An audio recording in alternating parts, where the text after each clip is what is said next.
ಬಂತೇನು ಉತ್ತರ? ಎಷ್ಟು ಅಂದ್ರು. ಸರ್ 3 ಎಮ್ಮೆ ಸರ್, ಒಂದು ಕರ ಸರ್ ಅಂದೆ. ಕರೆದ್ರು, ಬಡಿದ್ರು. ಅಧಿಕೃತವಾಗಿ ನಾನು ಒಪ್ಪಿಕೊಂಡ ಯಾವ ಕಾರ್ಯಕ್ರಮಕ್ಕೂ ನಾನು ತಪ್ಪಿಸ್ಕೊಂಡಿಲ್ಲ. It's a record. ಏಯ್, ಇದು ಊಟ ಅಲ್ಲ, ಇದು ಉಪ್ಪಿನಕಾಯಿ. ಊಟ ಜಟ್ಕಾ ಗಾಡಿಯಲ್ಲಿ ಬರ್ತಿದೆ ಅಂದ್ರು. ಯಾರೇ ಪ್ರೈಮರಿ ಸ್ಕೂಲ್ ಮಾಸ್ಟರ್ಗಳಾದ್ರು ಎರಡೂ ಕೈ ಮುಗಿತೀನಿ. ನಾವು PUC ಬರೋ ಹೊತ್ತಿಗೆ ಲೇಖಕ ಆಗ್ಬಿಟ್ಟೆ ಮೇಡಮ್. ನಾವು ಯಾತಕ್ಕೆ ಭಾರತನ ಪ್ರೀತಿ ಮಾಡಬೇಕು ಅಂತಕ್ಕಂಥದ್ದನ್ನ ಆ ಚಿಕ್ಕ ವಯಸ್ಸಿಗೆ ತುಂಬಿದ್ದು. ಆ ಬೆಡ್ಶೀಟ್ ನಂಗೆ ನೀಟಾಗಿ ಅದೇ ಥರ ಮಡಚಿಬಿಟ್ಟು ಅಂಗಡಿಲಿಟ್ಟು, ಇದನ್ನ KT ಭಾಷೆಮಾರ್ ಹೊತ್ಕೊಂಡಿದ್ದು, ಲಿಂಗಾರೆಡ್ಡಿ ಹೊತ್ಕೊಂಡಿದ್ದು, 4 ಆಣೆ ಜಾಸ್ತಿ ಕೊಟ್ಕೊಂಡು ಹೋಗ್ತಾ ಇದ್ರಂತೆ. ತನಗೆ ಅಪ್ಪನೂ ಆದ್ಲು, ಅಮ್ಮನೂ ಆದ್ಲು. ಅಪ್ಪ ಅಮ್ಮ ಆಗಿ ಈ ಲೆವೆಲ್ಗೆ ನಾನು ಬೆಳೆಸಿದ್ಲು. ನಾನು ಪಾಪ ಪಾಂಡು ಬರೀತಿದ್ದಾಗ ಒಂದೊಂದು ಡಲ್ ಆಗಿದೆ. ಸುಮ್ಮನಿರೋಣ, ಗೊತ್ತಾಗಲ್ಲ, ಏನು ಚೆನ್ನಾಗಿದೆ ಗೊತ್ತಾ, ನಾನು ಎಂಜಾಯ್ ಮಾಡಿದೆ. ಫಾರಿನ್ ಬುಕ್ಕು ನಾನು ಲೈಬ್ರರಿಯಿಂದ ತಂದು ತಲೆ ಕೆಳಗಡೆ ಇಟ್ಕೊಂಡು ಅದ್ಮೇಲೆ ಟೋಲ್ ಹಾಕೊಂಡು ಮಲ್ಕೋತಾ ಇದ್ವಿ. ಒಳ್ಳೆ ನಿದ್ದೆ. ಅವರು ತರೀಕೆರೆಗೂ ಕೆಮ್ಮಣ್ಣಗೂ ಎಷ್ಟು ದೂರ, ಮೈಸೂರಿಗೂ ನಂಜನಗೂಡು ಎಷ್ಟು ದೂರ, ಇವೆಲ್ಲ ಗಟ್ ಮಾಡ್ತಾ ಇದ್ದಾರೆ ಅವ್ರು. ಪಾಪ ಸಾಹಿತ್ಯ ದಿಗ್ಗಜಗಳು ನನಗೆ ಹತ್ರ ಆಗುತ್ತೆ.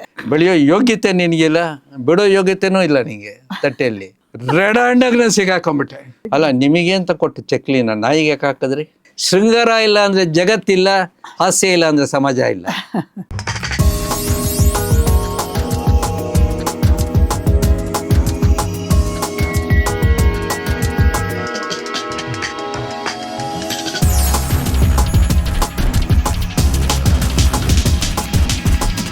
ಆತ್ಮೀಯರೇ, ನಮಸ್ಕಾರ ಹಾಗೂ ಹೃತ್ಪೂರ್ವಕವಾದಂಥ ಸ್ವಾಗತ. ಜೈ ಶ್ರೀರಾಮ್.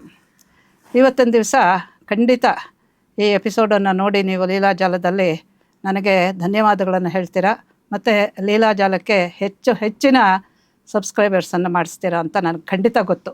ಯಾಕೆ ಅಂತ ಹೇಳಿದ್ರೆ, ಒಂದು ಅತ್ಯಂತ ಅಪರೂಪದ ವಿಶಿಷ್ಟವಾದಂತಹ ಡಾಕ್ಟ್ರ್ ಅಲ್ಲದೆ ಇರೋವಂಥ ಒಬ್ಬ ಮಹಾ ಡಾಕ್ಟ್ರನ್ನ, ವೈದ್ಯನ ಕರ್ಕೊಂಬಂದಿದ್ದೀವಿ ಇವತ್ತು ನಮ್ಮ ಸ್ಟುಡಿಯೋಗೆ. ಗೊತ್ತಾಯ್ತಲ್ಲ?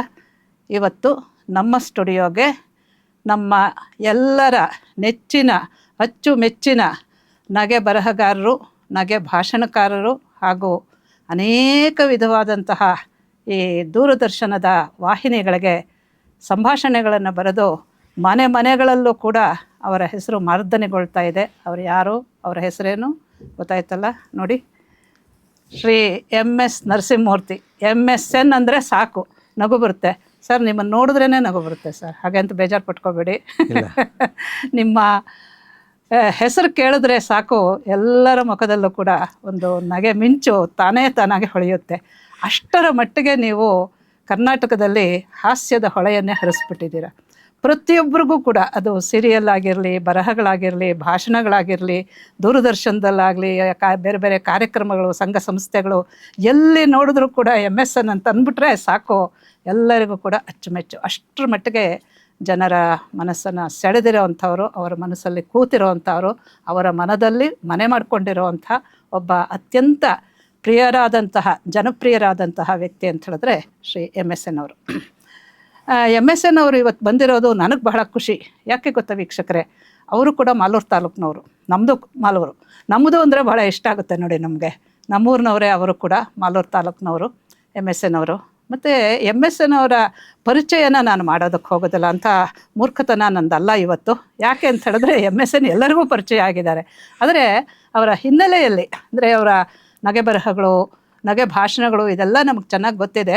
ಆದರೆ ಏನು ಓದಿದ್ದಾರೆ ಅವರು, ಏನೇನು ಸಾಧನೆ ಮಾಡಿದ್ದಾರೆ ಇದರ ಹಿನ್ನೆಲೆಯಲ್ಲಿ ಅನ್ನೋದನ್ನು ಒಂದೆರಡು ಮಾತಲ್ಲಿ ನಿಮಗೆ ತಿಳಿಸಿ MSN ಅವರಿಗೆ ಮಾತಾಡೋದಕ್ಕೆ ನಾನು ಕೇಳ್ಕೊಳ್ತೀನಿ. ಆಮೇಲೆ ಅವರದೇ ಓತಪ್ರೋತವಾದಂತಹ ನಗೆ ಮಾತುಗಳು ಮುಂದುವರಿಯುತ್ತೆ. ಅವರೇ ನಿಮಗೆಲ್ಲರಿಗೂ ಗೊತ್ತಿರೋ ಹಾಗೆ ಬ್ಯಾಂಕಲ್ಲಿದ್ದರು, ಮೈಸೂರು ಬ್ಯಾಂಕಲ್ಲಲ್ವ ಸರ್? ಮೈಸೂರು ಬ್ಯಾಂಕಲ್ಲಿ ಮ್ಯಾನೇಜರ್ ಆಗಿ ಕೆಲಸ ಮಾಡಿದ್ರು. 2001ರಲ್ಲೇ ಅವರು ಸ್ವಯಂ ನಿವೃತ್ತಿಯನ್ನು ಪಡ್ಕೊಂಡು, ಈಗಾಗಲೇ ಅದಕ್ಕೆ ಕಾಲಶತಮಾನ ಆಗೋಯ್ತು, 25 ವರ್ಷಗಳಾಗೋಗಿದೆ. ಇವತ್ತಿಗೂ ಕೂಡ ಅದೇ ನಾವು ನಾಟ್ ಔಟ್ ಅಂತಾರಲ್ಲ, ಆ ರೀತಿಯಲ್ಲಿ ಹೊಡಿತಾನೇ ಇದ್ದಾರೆ, ಅವರು ಬರೀತಾನೇ ಇದ್ದಾರೆ. ಅವರು ಒಂದು ಸತಿ ಹೇಳಿದರು, 2 ಗಂಟೆಯಲ್ಲಿ 1 ಗಂಟೆಯಲ್ಲಿ ಒಂದೊಂದು ಇದನ್ನು ಲೇಖನಗಳನ್ನು ಬರೆದು ಮುಗಿಸ್ತಾ ಇರ್ತಾರಂತೆ. ಅಂಥ ಒಂದು ಸ್ಪೀಡ್, ಒಂದು ವೇಗ ಅವ್ರದ್ದು ಬರವಣಿಗೆಯಲ್ಲಿ. ಅದೆಲ್ಲ ಇರಲಿ, ಅವರು ಕನ್ನಡ MA ಮಾಡಿದ್ದಾರೆ, ಜರ್ನಲಿಸಮ್ ಮಾಡಿದ್ದಾರೆ. ಅವ್ರದ್ದು ಇದುವರೆಗೆ 60 ಪುಸ್ತಕಗಳು ಪ್ರಕಟ ಆಗಿದೆ. ಅಂದರೆ ಯಾವ ವೇಗದಲ್ಲಿ ಅವರು ಬರಿತಾ ಇದ್ದಾರೆ ಅನ್ನೋದು ಅರ್ಥವಾಗುತ್ತೆ. ಅವರ ಮಿದುಳು ಯಾವ ವೇಗದಲ್ಲಿ ಓಡ್ತಾ ಇದೆ ಅನ್ನೋದನ್ನು ನೀವೇ ಊಹೆ ಮಾಡ್ಕೋಬಹುದು. ಅವರ 2 ಕೃತಿಗಳಿಗೆ ಸಾಹಿತ್ಯ ಅಕಾಡೆಮಿ ಪ್ರಶಸ್ತಿ ಕೂಡ ಬಂದಿದೆ. ಸಾಹಿತ್ಯ ಅಕಾಡೆಮಿ ಪ್ರಶಸ್ತಿ ಪುಸ್ತಕಗಳು ಬಂದಿದೆ. ಆದರೆ ಅವರ ನಗೆ ಭಾಷಣಗಳಿಗೆ, ನಗೆ ಬರಹಗಳಿಗೆ ಬಂದಿರೋವಂಥ ಪ್ರಶಸ್ತಿಗಳು ಬೇಕಾದಷ್ಟು. ಅದನ್ನೆಲ್ಲ ಹೇಳ್ತಾ ಹೋದರೆ ಇವತ್ತು ಖಂಡಿತ ನಮಗೆ ಅವ್ರಂಗೆ ಮಾತಾಡೆ ಅಂತ ಹೇಳೋಕ್ಕಾಗೋದಿಲ್ಲ, ಅಷ್ಟರ ಮಟ್ಟಕ್ಕೆ ಸಮಯ ತಗೊಳುತ್ತೆ. ಕೆಲವು ಮಾತ್ರ ನಾನು ಹೇಳ್ಬೋದೇನೋ. ಅವರಿಗೆ ನಗೆ ಪ್ರಶಸ್ತಿಗಳು ಏನೇನಿದೆಯೋ, ನಗೆಗಾರರಿಗಾಗಿ, ನಗೆ ಬರಹಗಾರರಿಗಾಗಿ ಆ ಎಲ್ಲ ಪ್ರಶಸ್ತಿಗಳು ಬಂದುಬಿಟ್ಟಿದೆ. ಬೀಚಿ ಪ್ರಶಸ್ತಿ ಬಂದಿದೆ, ಈ ಪ್ರಿಯದರ್ಶಿನಿ ಪ್ರಶಸ್ತಿ ಬಂದಿದೆ, ನಮ್ಮ ಕರ್ನಾಟಕ ಸರ್ಕಾರ ಕೊಡುವಂತಹ ಕನ್ನಡ ರಾಜ್ಯೋತ್ಸವ ಪ್ರಶಸ್ತಿ, ಕೆಂಪೇಗೌಡ ಪ್ರಶಸ್ತಿ, ಪರಮಾನಂದ ಪ್ರಶಸ್ತಿ, ಒಂದು 20 ಪ್ರಶಸ್ತಿಗಳು ಬಂದಿದೆ. ಅದನ್ನೆಲ್ಲ ನೀವು ಗೂಗಲ್ ನೋಡಿ ತಿಳ್ಕೊಬಹುದು. ಆದರೆ ಅವ್ರಿಗೆ ಖಂಡಿತ ಬರಬೇಕಾಗಿರುವಂಥದ್ದೇ. ಅಷ್ಟರ ಮಟ್ಟಿಗೆ ಅವರು ಜನಮನವನ್ನು ಮೆಚ್ಚಿಸಿರುವಂತಹ ಒಬ್ಬ ತುಂಬ ಶ್ರೇಷ್ಠರಾದಂತಹ ಬರಹಗಾರ. ಮತ್ತು ಅವರು MA ಮಾಡಿ ಪರೀಕ್ಷೆಗಳನ್ನೆಲ್ಲ ಮಾಡಿಕೊಂಡು ನಾನಾ ವಿಧವಾಗಿ ಅವರು ತಮ್ಮ ಒಂದು ಹಿನ್ನೆಲೆ ಇದೆಯಲ್ಲ ಅದನ್ನು ಗಟ್ಟಿಗೊಳಿಸ್ಕೊಂಡಿರೋವಂಥವ್ರು. ಸರ್, ಇವಾಗ ನೀವು ಈ ನಗೆ ಧಾರಾವಾಹಿಗಳಿದೆಯಲ್ಲ, ಇದಕ್ಕೆ ಅದು ಎಷ್ಟು ಬರೆದಿದ್ದೀರಾ ಅಂತ ಹೇಳಿದ್ರೆ ನಮಗೆ ಅದನ್ನು ಸುಮ್ಮನೆ ಒಂದು ಸತಿ ನೋಡಿದ್ರೆ ನನಗಂತೂ ಆಶ್ಚರ್ಯ ಆಗುತ್ತೆ. ಒಂದು ಕ್ರೇಜಿ ಕರ್ನಲ್ ಎಲ್ಲರಿಗೂ ಗೊತ್ತು, ಇವತ್ತಿಗೂ ಕೂಡ ಆ ಕ್ರೇಜಿ ಕರ್ನಲ್ ಪಾಠ ಮಾಡಿದವರು ನಮ್ಮ ಆ್ಯಕ್ಟರ್ ಇದ್ದಾರಲ್ಲ, ಅವರ ರಮೇಶ್ ಭಟ್ಟು, ಅವರನ್ನೂ ತುಂಬ ಮೆಚ್ಕೊಂಡಿದ್ದಾರೆ ಜನ. ಮತ್ತು ನಿಮ್ಮ ಆ ಡೈಲಾಗನ್ನು ಕೂಡ ಬಹಳ ಮೆಚ್ಕೊಂಡಿದ್ದಾರೆ. ಆದರೆ ಇದು 30 ವರ್ಷದ ಹಿಂದೆ ಬಂದಿದ್ದು. ಅದಲ್ಲದೆ ಪಾಪ ಪಾಂಡು ಆಗಲಿ, ಸಿಲ್ಲಿಲಲ್ಲಿ ಆಗಲಿ, ಪಾಂಡುರಂಗ ವಿಠಲ ಆಗಲಿ, ಇದೆಲ್ಲ ಸಾವಿರ ಎಪಿಸೋಡ್ಗಳು ಮುಂದುವರೆದಿದೆ. ಒಟ್ಟು ಅವರ ಇದರಲ್ಲಿ ಹೇಳ್ತಾರೆ 12,000 ಕಂತುಗಳು ಆಗಿದೆ ಈ ನಗೆ ಧಾರಾವಾಹಿಗಳು ಅಂತ ಹೇಳಿದ್ರೆ ಇದು ಸುಮ್ಮನೆ ಅಲ್ಲ. ಸರ್, ಇದಕ್ಕೆ ಒಂದು ಪ್ರಶ್ನೆ ಕೇಳಬೇಕು ಅಂತಿದ್ದೀನಿ. ಈ ಯುಧಿಷ್ಠಿರನಿಗೆ ಸೂರ್ಯನನ್ನು ಅವನು ಆವಾಹನೆ ಮಾಡಿಕೊಂಡು ಸೂರ್ಯ ತಪಸ್ಸು ಮಾಡಿ ಅಕ್ಷಯ ಪಾತ್ರೆ ತಗೊಂಡ ಆಹಾರಕ್ಕೆ. ಈ ನಿಮ್ಮ ಹಾಸ್ಯ ಅಕ್ಷಯ ಪಾತ್ರೆ ಎಲ್ಲಿಂದ ಬಂತು, ಯಾರು ಕೊಟ್ಟರು, ಹೇಗೆ ತೊಗೊಂಡ್ರು ಅದನ್ನು ಮೊದಲು ಹೇಳಿ ಸರ್. ನಮಗಂತೂ ಆಶ್ಚರ್ಯ ಆಗೋಗಿದೆ ನಿಮ್ಮದೆಲ್ಲ ಕೇಳಿ ಓದಿ. ನನಗೆ ನಿಮ್ಮ ಪ್ರಾರಂಭದ ನುಡಿಗಳು ಕೇಳಿ ಖುಷಿ ಆಗ್ಬಿಡ್ತು. ಒಂದು ಮಾಲೂರು, ನನ್ನೂರು, MS ನರಸಿಂಹಮೂರ್ತಿ ಅಂದರೆ ಮಾಲೂರು ಸೂರಪ್ಪ ನರಸಿಂಹಮೂರ್ತಿ ಅಂತ. ಅದೊಂದು. ಯುಧಿಷ್ಠಿರನಿಗೆ ಅಕ್ಷಯ ಪಾತ್ರೆ ಬಂತು. ಪಾಪ ದ್ರೌಪದಿಗೆ ಕಾಡಲ್ಲಿ ಅಡುಗೆ ಮಾಡೋದು ಕಷ್ಟ ಇದೆ, ಬೇಕಾಗಿರೋ ಸಾಮಾನು ಸರಂಜಾಮ ಸಿಗಲ್ಲ. ಭೀಮನಿಗೆ ಬೇಯಿಸಾಕೋದು ಅಂದರೆ ಅದು ಸಾಮಾನ್ಯವಾದ ಮಾತಲ್ಲ. ಆದ್ದರಿಂದ ಬಟ್ ನಂದು ಬರಿತಾ ಹಾಗೇ ಬಂತು. ನನಗೇ ಗೊತ್ತಿಲ್ಲ, ಅದು ಹೈಸ್ಕೂಲಲ್ಲಿದ್ದಾಗ ನಾನು ಶುರು ಮಾಡಿದೆ.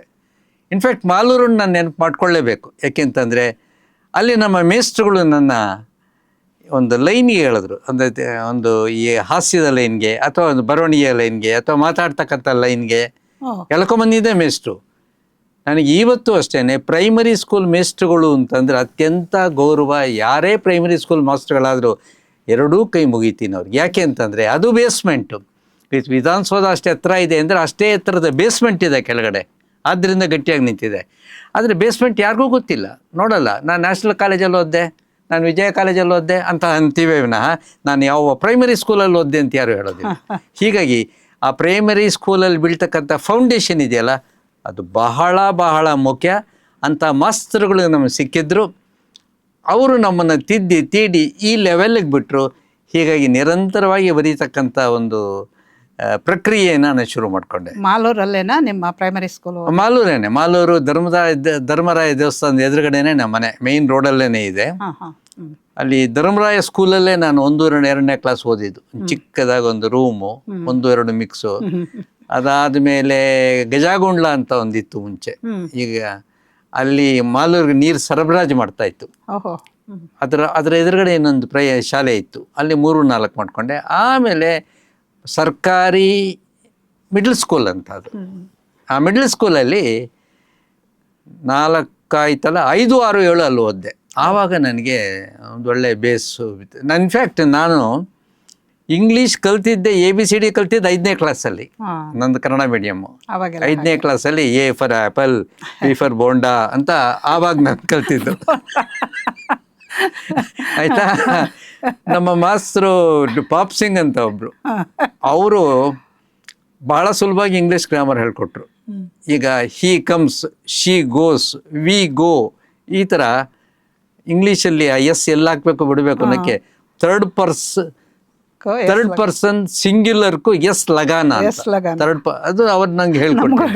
ಅದೇನೆ ಮಾಲೂರಲ್ಲಿ ಬಹಳ ಜನಪ್ರಿಯವಾದ ಅಂತ. ಹಾಂ ಎಸ್ ಲಗಾನ ಅಂತ ಅವ್ರು ಹೇಳ್ಕೊಟ್ರು. ಆಮೇಲೆ ವಿಶ್ವೇಶ್ವರಯ್ಯ ಅವ್ರಿಗೆ 100 ವರ್ಷಗಳು ತುಂಬ್ತಲ್ಲ, ಆಗ ನಾನು ಮಿಡ್ಲ್ ಸ್ಕೂಲ್ 5ನೇ ಕ್ಲಾಸಲ್ಲಿದ್ದೆ. ಆಗ ನಾನು ನನ್ನ ಕೈಯಲ್ಲಿ ನಮ್ಮ ಮಾಸ್ಟರ್ ಇಂಗ್ಲೀಷಲ್ಲಿ ಭಾಷಣ ಮಾಡಿಸಿದ್ರು. ನನ್ನ ಮೊಟ್ಟ ಮೊದಲ ದೇಶೀಯ ಭಾಷಣ ಇಂಗ್ಲೀಷಲ್ಲಿ, ನನ್ನ ಮೊಟ್ಟ ಮೊದಲ ವಿದೇಶಿಯ ಭಾಷಣನೂ ಇಂಗ್ಲೀಷಲ್ಲಿ. ಅದನ್ನ ಆಮೇಲೆ ಹೇಳ್ತೀನಿ. ಆದ್ರೆ ಇಂಗ್ಲೀಷ್ ನನಗೆ ಅಷ್ಟಕ್ಕಷ್ಟೇ. ಯಾಕೆಂದ್ರೆ ನಮಗೆ ಕ್ರಿಶ್ ಶಾಸ್ತ್ರಿಗಳು ಅಂತ ಬಹಳ ದೊಡ್ಡ ಮೇಷ್ಟ್ರು ಅವರು. ಅವರ ಮಕ್ಕಳೇನೆ ನ್ಯಾಷನಲ್ ಕಾಲೇಜಲ್ಲಿ ದೊಡ್ಡ ದೊಡ್ಡ ಪ್ರೊಫೆಸರ್ಸ್ ಆಗಿದ್ದವರು, ಅಥವಾ ಇಂಜಿನಿಯರಿಂಗ್ ಕಾಲೇಜಲ್ಲಿ MKLN ಶಾಸ್ತ್ರಿ ಅಂತ ಅವರು. ಅವರ ತಂದೆನೇ ನಮ್ಮ ಮಾಸ್ತರು. ಅವರು ಮ್ಯಾಥಮೆಟಿಕ್ಸ್ನ ಡಿಕ್ಟೇಷನಲ್ಲಿ ಕೊಡೋರು. 4ನೇ ಕ್ಲಾಸ್ 5ನೇ ಕ್ಲಾಸು ಆ ಟೈಮಲ್ಲಿ. ಬರ್ಕೊಳ್ರ ಅಲ್ಲ, ಬೋರ್ಡ್ ಮೇಲೆ ಬರೆಯೋದಲ್ಲ, ಈಗ ಭಾಗಕಾರದ ಲೆಕ್ಕ ಡಿವಿಷನ್. ಬರ್ಕೊಳ್ರ 175 ರೂಪಾಯಿಗೆ ಒಂದು ಎಮ್ಮೆ ಆದರೆ, ನಾವು ಓದ್ತಾ ಇದ್ದಾಗ 175 ರೂಪಾಯಿಗೆ ಒಂದು ಎಮ್ಮೆ ಸಿಗ್ತಾಯಿತ್ತು. ಈಗ ಗಟ್ಟಿಯಾಗಿರೋ 4 ಲೀಟ್ರ್ ಹಾಲು ಸಿಗಲ್ಲ ಈಗ. 120 ರೂಪಾಯಿ 1 ಲೀಟ್ರ್ ಹಾಲು, ಗಟ್ಟೆ ಹಾಲು. 175 ರೂಪಾಯಿಗೆ ಒಂದು ಎಮ್ಮೆ ಆದರೆ 525 ರೂಪಾಯಿಗೆ ಎಷ್ಟು ಎಮ್ಮೆಗಳು ಲೆಕ್ಕ ಹಾಕಿ ಅಂತ ಡಿಕ್ಟೇಷನ್ ಕೊಡೋರು. ಆಗ ನಾನು ಬರ್ಕೊಳ್ಳೋವಾಗ 150 ರೂಪಾಯಿಗೆ ಒಂದು ಎಮ್ಮೆ ಅಂತ ಬರ್ಕೊಂಬಿಟ್ಟೆ. ಈ ಸಮಸ್ಯೆ ಏನಾಯ್ತು ಇಲ್ಲಿ ಅಂದರೆ, 175 ರೂಪಾಯಿಗೆ ಒಂದು ಎಮ್ಮೆ ಆದರೆ 525ರಿಂದ ಡಿವಿಸಬಲ್ಲು 3 ಎಮ್ಮೆ ಇಸ್ ದ ಕರೆಕ್ಟ್ ಆನ್ಸರ್. 150ಕ್ಕೆ ಅಂತ ನಾನು ಬರ್ಕೊಂಬಿಟ್ಟೆ, ಕಿವಿ ಹಾಕೊಂಡು ಭಾಗ ಮಾಡ್ತೀನಿ, 3.25 ಬರ್ತಿದೆ ಆನ್ಸರ್ ಎಮ್ಮೆಗಳು. ಬಂತೇನೋ ಉತ್ತರ? ಬಂತು ಸರ್. ಎಷ್ಟು? 3.25 ಅಂದರು. ಬಿಡ್ತಾರ ಎಮ್ಮೆ? ಎಷ್ಟು ಅಂದರು ಕೃಷಿಶಾಸ್ತ್ರಿಗಳು. ಸರ್ 3 ಎಮ್ಮೆ ಸರ್, ಒಂದು ಕರ ಸರ್ ಅಂದೆ. ಅದರಿಂದನೇ ಶುರು ಆಯ್ತು ನಿಮ್ದು. ಹೀಗೆ ನಮ್ಮ ಮಾಸ್ತ್ರಗಳು ಆ ಕಾಲ ಸರಿಯಾಗಿದೆಯಲ್ಲ ಸರ್, ಆ ಥರ ಹೇಳಿ ಉತ್ತರ ಹೇಳಿದ್ದೆ. ಇದು ಮಿಡ್ಲ್ ಸ್ಕೂಲ್ ಕತೆ. ಆದರೆ ಇನ್ನು ಹೈಸ್ಕೂಲ್ಗೆ ಬರೋದಕ್ಕೆ ಟಿ ಸೊಣ್ಣಪ್ಪ ಅವರು ನಮ್ಮ ಡ್ರಿಲ್ ಮೇಸ್ಟ್ರು, ಸ್ವರೂಪಾನಂದ ಅಂತ. 180 kg ಇದ್ರು. ಅನೇಕ ಸಿನಿಮಾಗಳಲ್ಲೇ ಅವರು ಆ್ಯಕ್ಟ್ ಮಾಡಿದ್ದಾರೆ. ಇನ್ಫ್ಯಾಕ್ಟ್ MP ಶಂಕರ್ ತೆಗೆದ ಎಲ್ಲ ಚಿತ್ರದಲ್ಲೂ ಕೂಡ ನಮ್ಮ ಮಾಸ್ತರು, ನಮ್ಮ ಟಿ ಸೊಣ್ಣಪ್ಪ ಅವರು ಅಭಿನಯಿಸಿದ್ದಾರೆ. ಉದಾಹರಣೆಗೆ ಗಂಧದ ಗುಡಿ. ಸೊಣ್ಣಪ್ಪ 185 kg. 185 kg. ಆ ಸೊಣ್ಣಪ್ಪ ಅವರು ಅದರಲ್ಲಿ ಫಾರೆಸ್ಟರ್ ಪಾತ್ರ ಮಾಡಿದ್ದಾರೆ. ದೆವ್ವಕ್ಕೆ ಹೆದರ್ಕೊಳ್ಳುವಂಥ ಸೀನು, ಈ ಥರದ್ದು ಕಾವೇರಿ ಅನ್ನೋ ಸಿನಿಮಾದಲ್ಲಿ ಎಲ್ಲದರಲ್ಲಿ ಮಾಡಿದ್ದಾರೆ ಅವರು. ಅವರು ಯಾವ ಸೈಜ್ ಅವರು ಇದ್ರು ಅಂದರೆ ಯಪ್ಪ ಆಶ್ಚರ್ಯ ಆಗುತ್ತೆ. 180ಕ್ಕೆ ಅವ್ರು ಯಾವ ಥರ ಬೆಂಗಳೂರಿಗೆ ಬಂದಾಗ ಆಟೋ ಹತ್ತೋಕೋದ್ರೆ ಕೂರಿಸ್ತಾ ಇರಲಿಲ್ಲ ಆಟೋದವರು. ಇವ್ರು ಯಾವ ಕಡೆ ಹತ್ತಿದ್ರು ಆ ಚಕ್ರ ಪಂಚರ್ ಆಗ್ಬಿಡೋದು. ಅವನೇನೋ ಸರ್, ಇಲ್ಲ ಸರ್ ಗೇರ್ ಮುರಿದೋಗಿದೆ ಅಂತನೋ ಅಥವಾ ಪೆಟ್ರೋಲ್ ಆಗೋಗಿದೆ ಅಂತನೋ, ಸರ್ ನೀವು ಬೇರೆ ನೋಡ್ಕೊಳ್ಳಿ ಸರ್ ಅಂತ ಬಿಡ್ತಾ ಇರಲಿಲ್ಲ. ಅವ್ರ ಹೈಸ್ಕೂಲಲ್ಲಿ ನಮಗೆ ದೇಶಭಕ್ತಿ ಕಲಿಸಿದ್ದು ನಮ್ಮ ಮಾಸ್ಟರ್ ಟಿ ಸೊಣ್ಣಪ್ಪ ಅವರು. ಸೇವಾದಳದ ಹಾಡುಗಳು ಕೇಳಿದ್ದು ಆಯ್ತಾ. ಆಮೇಲೆ ವಂದೇ ಮಾತರಂ ಕಲಿಸಿದ್ದು, ಜನಗಣಮನ ಕಲಿಸಿದ್ದು, ಅದರ ಅರ್ಥ ಹೇಳಿದ್ದು, ಮತ್ತು ಭಾರತ ಎಷ್ಟು ದೊಡ್ಡ ರಾಷ್ಟ್ರ, ಇದು ನಾವು ಯಾತಕ್ಕೆ ಭಾರತನ ಪ್ರೀತಿ ಮಾಡಬೇಕು ಅಂತಕ್ಕಂಥದ್ದನ್ನ ಆ ಚಿಕ್ಕ ವಯಸ್ಸಿಗೆ ತುಂಬಿದ್ದು ಟಿ ಸೊಣ್ಣಪ್ಪ ಅವ್ರು ನಮಗೆ. ಇಲ್ಲಾಂದರೆ ಇಷ್ಟು ನಮಗೆ ನಮ್ಮ ದೇಶದ ಬಗ್ಗೆ ಅಭಿಮಾನ ಬರೋಕ್ಕೆ ಸಾಧ್ಯವಿಲ್ಲ. ಆ ಟೈಮಲ್ಲಿ ಇದೆಯಲ್ಲ, ನೀವು ಬಿಫೋರ್ SSLC ಇದೆಲ್ಲನೂ ತುಂಬಿಸ್ಬಿಡ್ಬೇಕು ಕಾಂಕ್ರೀಟ್ ಹಾಕ್ದಂಗೆ. ಕಾಂಕ್ರೀಟ್ 21 ದಿನ ಆದಮೇಲೆ ಏನು ಮಾಡೋಕ್ಕಾಗಲ್ಲ. ಕಾಂಕ್ರೀಟ್ ಹಾಕಿದ್ಮೇಲೆ ಅಕಸ್ಮಾತ್ ಯಾವನಾದ್ರೂ ಹೆಜ್ಜೆ ಇಟ್ಟರೆ ಅದು ಹೆಜ್ಜೆ ಹಂಗೆ ಉಳಿದೋಗುತ್ತೆ ಅದು. ಹಾಗೆ 21 ದಿನ ಅಂತ ನೀವು ಕಾಂಕ್ರೀಟ್ಗೆ, ಹಳೆ ಲೆಕ್ಕ ಇದು, ಈಗೆಲ್ಲ ಫಾಸ್ಟ್ ಆಗಿದೆ ಈಗ. ಆ ಥರ ಅಪ್ ಟು SSLC ಅಡಿಪಾಯ. ಇನ್ನೂ ಒಂದು ನೆನಪು ಮಾಡ್ಕೋಬೇಕು, ಅವ್ರ ಹರಿಕತೆಗಳು ತುಂಬ ಚೆನ್ನಾಗಿ ಮಾಡೋರು. ಕೈವಾರ ತಾತ ಇನ್ನವರ ಅಷ್ಟು ಹಾಡುಗಳು ಅವ್ರಿಗೆ ಬಾಯಲ್ಲೇ ಇತ್ತು. ಶ್ರೀರಾಮ್ಪುರ, ದೇವಯ್ಯ ಪಾರ್ಕು, ಇಂಥ ಕಡೆ ಅವರು ಇವತ್ತಿಗೂ ಅವ್ರು ನೆನೆಸ್ಕೊಳ್ತಾರೆ, ಅವ್ರ ಫೋಟೋ ಇಟ್ಟು ಪೂಜೆ ಮಾಡ್ತಾರೆ ಅಂತ ಮೇಷ್ಟ್ರು ಅವರು. ಆಯಿತಾ. ಅವರು ಮಾಲೂರಿಂದ ಬೆಂಗಳೂರಿಗೆ ಬರ್ಬೇಕಾದ್ರೆ 2 ಸೀಟ್ ತಗೊಳ್ಳೋ, 2 ಟಿಕೆಟ್ ತಗೊಳ್ಳೋರು ಅವರು. ಯಾಕೆ ಸರ್ 2 ಟಿಕೆಟ್ ತಗೊಳ್ತೀರ ನಾನು ಕೇಳಿದ್ದೆ. ಈಗ ಏನಾಗುತ್ತೆ, ನಾನು ಒಂದೇ ಟಿಕೆಟ್ ತೊಗೊಂಡೆ ಅಂತ ಇಟ್ಕೋ, ನನ್ನ ಸೈಜ್ಗೆ ನಾನು ಸುಮಾರು 90% ಅಷ್ಟು 2 ಸೀಟ್ ಸೇರಿಸಿ ಕೂತಿರ್ತೀನಿ. ಇನ್ನೊಬ್ಬ 10%ಅಲ್ಲಿ ಕೂತ್ಕೋಬೇಕು. ಕಂಡಕ್ಟರ್ ಏನು ಮಾಡ್ತಾನೆ, ಅವನು ಎಂಟ್ರಿ ಹಾಕೋರಿ, ಅಲ್ಲೊಂದು ಸೀಟ್ ಇದೆ ಕೂತ್ಕೊಳ್ರಿ ಅಂತಾನೆ ಕಂಡಕ್ಟ್ರು. ಆಗ ಅವನು ಬಂದು ನನ್ನ ಪಕ್ಕ ಕೂತ್ಕೋತಾನೆ. ಅವನ ಜಡಗಿನಲ್ಲಿ ಟರ್ನಿಂಗಲ್ಲಿ ಬಿದ್ದೋಗ್ತಾನೆ ಕೆಳಕ್ಕೆ. ಆ ಕರ್ಮ ನನಗೆ ಯಾಕೆ ಅಂತ ಫುಲ್ 2 ಸೀಟ್ ನಂದೆ ಅಂತ ಕಡೆಯವರೆಗೂ 2 ಸೀಟೇ ತಗೊಂಡು ಇಲಾಖೆಯನ್ನು ಉದ್ಧಾರ ಮಾಡಿದ್ದು ಅಂದ್ರೆ ನಮ್ಮ ಮೇಷ್ಟ್ರು. ಅಯ್ಯೋ. ಒಂದ್ಸಲ ಆ ಕಾಲದಲ್ಲಿ ಲಕ್ಸುರಿ ಬಸ್ಗಳು ಭಾಳ ಅಪರೂಪ. ಅವ್ರು ಹುಬ್ಳಿಲಿ ಒಂದು ಕಾರ್ಯಕ್ರಮ ಆಯಿತು. ಆಗ ಲಕ್ಸುರಿ ಬಸ್ಗಳೆಲ್ಲ ಬಿಟ್ಟಿದೆ, ಪುಷ್ಬ್ಯಾಕ್ ಸೀಟ್ಸ್ ಲಕ್ಸುರಿ ಬಸ್. ಏಯ್ ಬೆಂಗಳೂರಿಗೆ ಹೋಗಿ 2 ಸೀಟ್ ಬುಕ್ ಮಾಡ್ಕೊಂಬ ಅಂದರು. ಸರಿ, ನಾನು ಅದೇ 2 ಸೀಟ್ ಬುಕ್ ಮಾಡ್ಕೊಂಬಂದು ಕೊಟ್ಟೆ. 1 ವಾರ ಬಿಟ್ಕೊಂಡು ಹೋಗ್ತೀನಿ, ಬಾಯಲ್ಲಿ 2 ಸೀಟ್ ಬುಕ್ ಮಾಡ್ಕೊಂಬ ಅಂದ್ರು. ಹಂಗೇನ ಬುಕ್ ಮಾಡೋದು, ಜ್ಞಾನ ಬೇಡ ನಿನಗೆ ಅಂದರು. ಏನು ಸರ್ ಆಯ್ತು, ಅದು ಲಕ್ಸುರಿ ಪುಷ್ಬ್ಯಾಕ್ ಸೀಟ್ಸು, 1 ಸೀಟ್ ಇಲ್ಲಿ ಕೊಟ್ಟಿದ್ದಾನೆ, 1 ಸೀಟ್ ಅಲ್ಲಿ ಕೊಟ್ಟಿದ್ದಾನೆ, ನಂಗೆ ಕುತ್ಕೊಳ್ಳೋದೆಲ್ಲಿ ಅಂದರು. ಹೀಗೆ ಅವ್ರೊಂದ್ಸಲ ಹೈಸ್ಕೂಲಲ್ಲಿ ಲಂಚ್ ಬ್ರೇಕ್, ಒಂದು ಮಧ್ಯಾಹ್ನ 1:30 2:15 ಲಂಚ್ ಬ್ರೇಕ್ ಅಲ್ಲ, ಒಂದು ಟಿಫನ್ ಕ್ಯಾರಿಯರ್ ಇಟ್ಕೊಂಡು ಹಿಂಗೆ ಊಟದ ಡಬ್ಬಿ ಇಟ್ಕೊಂಡು ಬರ್ತಾ ಇದ್ದಾರೆ. ನಾನು 9ನೇ ಕ್ಲಾಸು. ನಾನು ಸರ್ ಅಂದೆ. ಏನೋ ನರಸಿಂಹ ಅಂದರು. ಸರ್, ಇಷ್ಟು ದೊಡ್ಡ ಶರೀರಕ್ಕೆ ಇಷ್ಟು ಪುಟ್ಟ ಊಟದ ಡಬ್ಬಿ ಸಕ ಸರ್ ಅಂದೆ. ಅದಕ್ಕೆ ಅವರು, ಏಯ್ ಇದು ಊಟ ಅಲ್ಲ, ಇದು ಉಪ್ಪಿನಕಾಯಿ, ಊಟ ಜಟ್ಕಾ ಗಾಡಿಯಲ್ಲಿ ಬರ್ತಿದೆ ಅಂದರು. ಅದೇ ರೀತಿ ಊಟ ಜಟ್ಕಾ ಗಾಡಿಯಲ್ಲಿ ಬಂತು. ಹೇಗೆ ಅಂದ್ರೆ, ಅವರು ಕೈವಾರ ಮಹಾತ್ಮೆ ಅಂತಕ್ಕಂಥ ಒಂದು ಸಿನಿಮಾನ, ಅದೇ ನಮ್ಮ ರಾಮಯ್ಯ ಹಾಸ್ಪಿಟಲ್ ಅವ್ರ ಪೈಕಿ ತೆಗೆದಿದ್ದದು, ಬ್ಲಾಕ್ ಅಂಡ್ ವೈಟ್, ಜಯರಾಮ್ ತೆಗೆದಿದ್ದು. ಅದರಲ್ಲಿ ಅವ್ರು ಬಕಾಸುರನ ಪಾತ್ರ ಮಾಡಿದಾಗ ಎತ್ತಿನ ಗಾಡಿಯಲ್ಲಿ ನಾವು ತಗೊಂಡೋಗ ಆಹಾರ ಕೊಟ್ಟಿದ್ದೆ ನೆನಪಾಗ್ತಾ ಇದೆ ನಮಗೆ. ಸೊ ಅಂತಹ ಮೇಸ್ಟ್ರುಗಳ ಕೈಯಲ್ಲಿ ನಾವು ಪಳಗಿದ್ರಿಂದ HR ರಂಗನಾಥ ರಾವ್ ಅನ್ನೋರು ಸ್ಕೂಲ್ ಮ್ಯಾಗಝಿನ್ಸ್ಗೆ ಬರ್ಸೋರು ನಮ್ಮ ಕೈಯಲ್ಲಿ. ಡಿಬೇಟ್ ಕಾಂಪಿಟೇಷನ್ ಅಲ್ಲಿ ಹೇಳ್ಕೊಡೋರು. ಡಿಬೇಟ್ ಕಾಂಪಿಟೇಷನ್ ಅಲ್ಲಿ 2 ಥರ, ಸಬ್ಜೆಕ್ಟ್ ಏನೇ ಇರಲಿ, ಸರಿಯೋ ತಪ್ಪೋ 2 ಕಡೆ ವಾದ ಮಾಡೋದು ಕಲ್ತ್ಕೊ ಅಂತ ಹೇಳ್ಕೊಟ್ಟವ್ರು ಅವರು. ಹೀಗೆ ಆ ಮಾಸ್ತರುಗಳು ಆ ಚಿಕ್ಕ ವಯಸ್ಸಲ್ಲಿ ಬ್ಲೆಂಡ್ ಮಾಡಿದ್ರಲ್ಲ, ಅದು ಬಹಳ ಮುಖ್ಯ ಆಗುತ್ತೆ. ನಾವು ಆಮೇಲೆ ಕಾಲೇಜಿಗೆ ಬಂದ್ಮೇಲೆ ನಾವು ಯಾರ ಕಂಟ್ರೋಲ್ಗೂ ಸಿಗಲ್ಲ. ಹೌದು, ಹಾಗೆ ಬುದ್ಧಿನೇ ನೆಟ್ಗಿರಲ್ಲ, ಇರಲ್ಲ. ಅಯ್ಯೋ, ಯಾರು ಮಾತು ಕೇಳೋದು. ನಾ ಕಾಲೇಜು ಇದಕ್ಕೆ ಹೋಗ್ತೀನಲ್ಲ, ಎಷ್ಟೋ ಸಲ ಚೀಫ್ ಗೆಸ್ಟ್ ಆಗಿ ಯಾರು ಏನೋ ಸ್ವಲ್ಪ ಹಾಸ್ಯ ಇದೆ ಅನ್ನೋ ಥರ ಕೇಳ್ತಾರಷ್ಟೆ. ಹಾಸ್ಯವೂ ಇಲ್ಲ ಅಂದರೆ ಕೇಳೋದೇ ಇಲ್ಲ. ನೀವೇನಾದರೂ ಯಾವ್ದಾದ್ರು ಕುಮಾರವ್ಯಾಸಂದು ಒಂದು ಪದ್ಯ ಹೇಳ್ಬಿಟ್ರೆ, ಪಂಪಂದು ಯಾವ್ದಾದ್ರು ಒಂದು ಶ್ಲೋಕ ಹೇಳ್ಬಿಟ್ರೆ ಎದ್ದೋಗ್ಬಿಡ್ತಾರೆ ಎಲ್ಲ. ಅಲರ್ಜಿ, ಅದು ಒಂಥರ ಮೈ ಕಡಿತ ಬಂದ್ಬಿಡುತ್ತೆ ಕೇಳ್ತಾ ಇದ್ರೆ. ಯಾಕೆ ಹಿಂಗಾಗಿದೆ, ಯುವ ಪೀಳಿಗೆ ಯಾಕಡೆ ಸಾಗಿದೆ, ನಂಗೆ ಎಷ್ಟೋ ಸಲ ದುಃಖ ಆಗುತ್ತೆ ಅದು. ಆಗಿಂದ ಶುರುವಾಗಿ ನಾನು ಇನ್ಫ್ಯಾಕ್ಟ್ SSLC ಇದ್ದಾಗಲೇ ಬರೆಯೋಕ್ಕೆ ಶುರು ಮಾಡಿದೆ. PUC ಬರೋ ಹೊತ್ತಿಗೆ ಲೇಖಕ ಆಗ್ಬಿಟ್ಟೆ ಮೇಡಮ್. ಸುಧಾ ಅನ್ನೋ ಪತ್ರಿಕೆ ಶುರುವಾಗಿದೆ 65ರಲ್ಲಿ, 1965. ನಿಮ್ಗೆ 66 ಅಲ್ಲಿ, ನಾನು 66 ಡಿಸೆಂಬರಲ್ಲಿ ನನ್ನ ಮೊಟ್ಟ ಮೊದಲ ಲೇಖನ, ಇನ್ನು PUC ಫಸ್ಟ್ ಇಯರ್ ಏನೋ ಇದ್ದೆ ಅನ್ಸುತ್ತೆ, ನನ್ನ ಮೊದಲ ಲೇಖನ ಪ್ರಕಟ ಆಗಿದ್ದ ನಗೆ ಬರಹ ಸುಧಾ ಪತ್ರಿಕೆಯಲ್ಲಿ 66ರಲ್ಲಿ, 66ನೇ ಇಸ್ವಿನಲ್ಲಿ ಶುರು ಆಯ್ತು. ಅಲ್ಲಿಂದ ಸಿಕ್ಕಾಪಟ್ಟೆ ಬರೆಯೋದೇ ಕೆಲಸ, ಇನ್ನೇನಿಲ್ಲ. ಆ ಬರವಣಿಗೆ ನನಗೊಂಥರ ಖುಷಿಗೆ ಸಿಗ್ತಾ ಇತ್ತು, ತುಂಬಾ ಖುಷಿ, ಆನಂದ.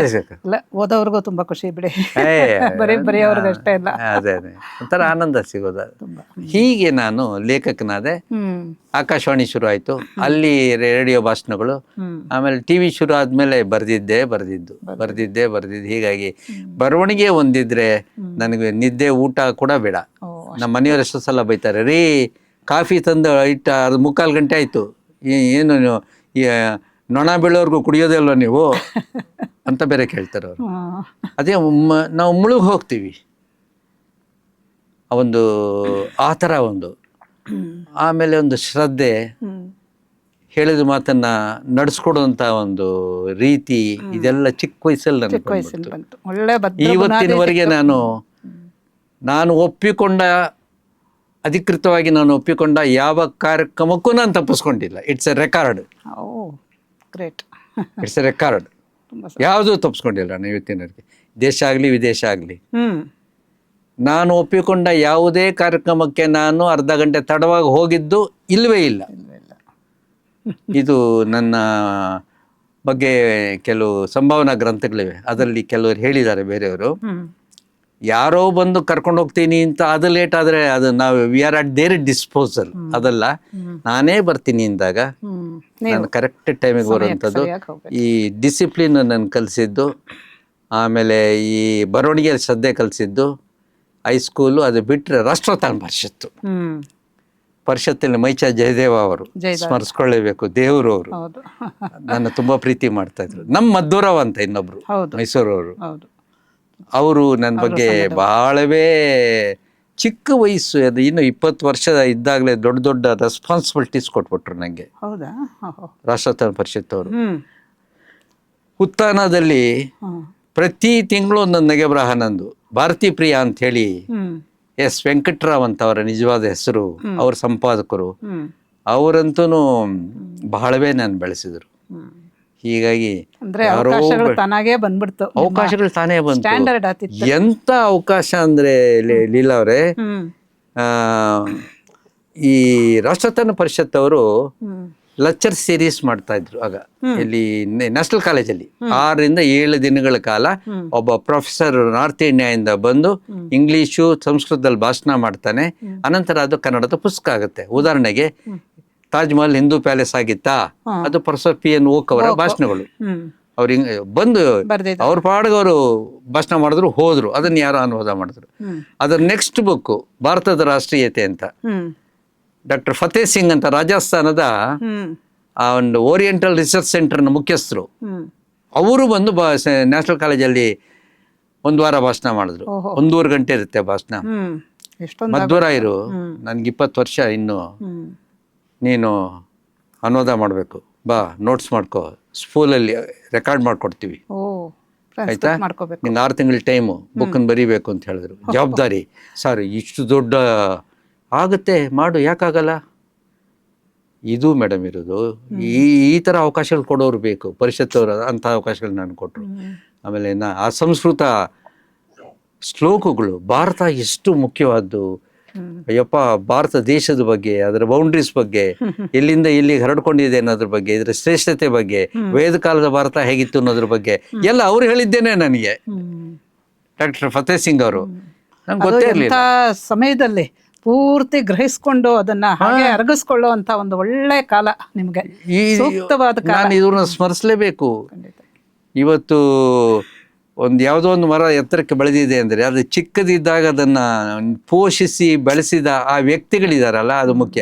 ಒಂದು ಲೆವೆಲ್ಗೆ ಬೆಳೆದ ಮೇಲೆ, 6 ಅಡಿ ಎತ್ತರಕ್ಕೆ ಬೆಳೆದ ಮೇಲೆ ಅದು ತನಗೆ ತಾನು ಬೆಳ್ಕೊಂಡು ಹೋಗುತ್ತೆ. ಅದು ಅಲ್ಲಿವರೆಗೂ ಬೇಕು ನಿಮಗೆ. ಅಲ್ಲಿವರೆಗೂ ನೀವು ಎಂಥ ಗೊಬ್ಬರ ಹಾಕ್ತೀರಾ, ಎಂಥ ನೀರು ಹಾಕ್ತೀರಾ, ಏನು ಸಂಸ್ಕಾರ ಕೊಡ್ತೀರಾ, ಅದು ಭಾಳ ಮುಖ್ಯ ಆಗುತ್ತೆ.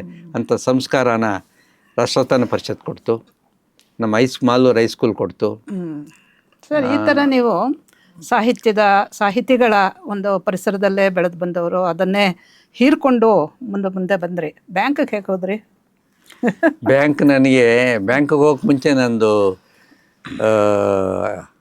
ಸೆಂಟ್ರಲ್ ಕಾಲೇಜ್ ಅನುಭವ ಹೇಳ್ಬಿಡ್ತೀನಿ. ಬ್ಯಾಂಕ್ಗೆ ಹೋಗಕ್ಕೆ ಮುಂಚಿಂದ ಕತೆ ಅದು. ನಾನು ಮಾಲೂರಲ್ಲಿ ಹೈಸ್ಕೂಲ್ ಓದಿದ್ದು. ಹೈಸ್ಕೂಲ್ ಆದಮೇಲೆ ಮಾಲೂರಲ್ಲಿ ಏನೂ ಇಲ್ಲ, ಅಷ್ಟಕ್ಕೆ ಕ್ಲೋಸು, ನಿಮಗೆ ಗೊತ್ತಿದೆ. ಹೌದು.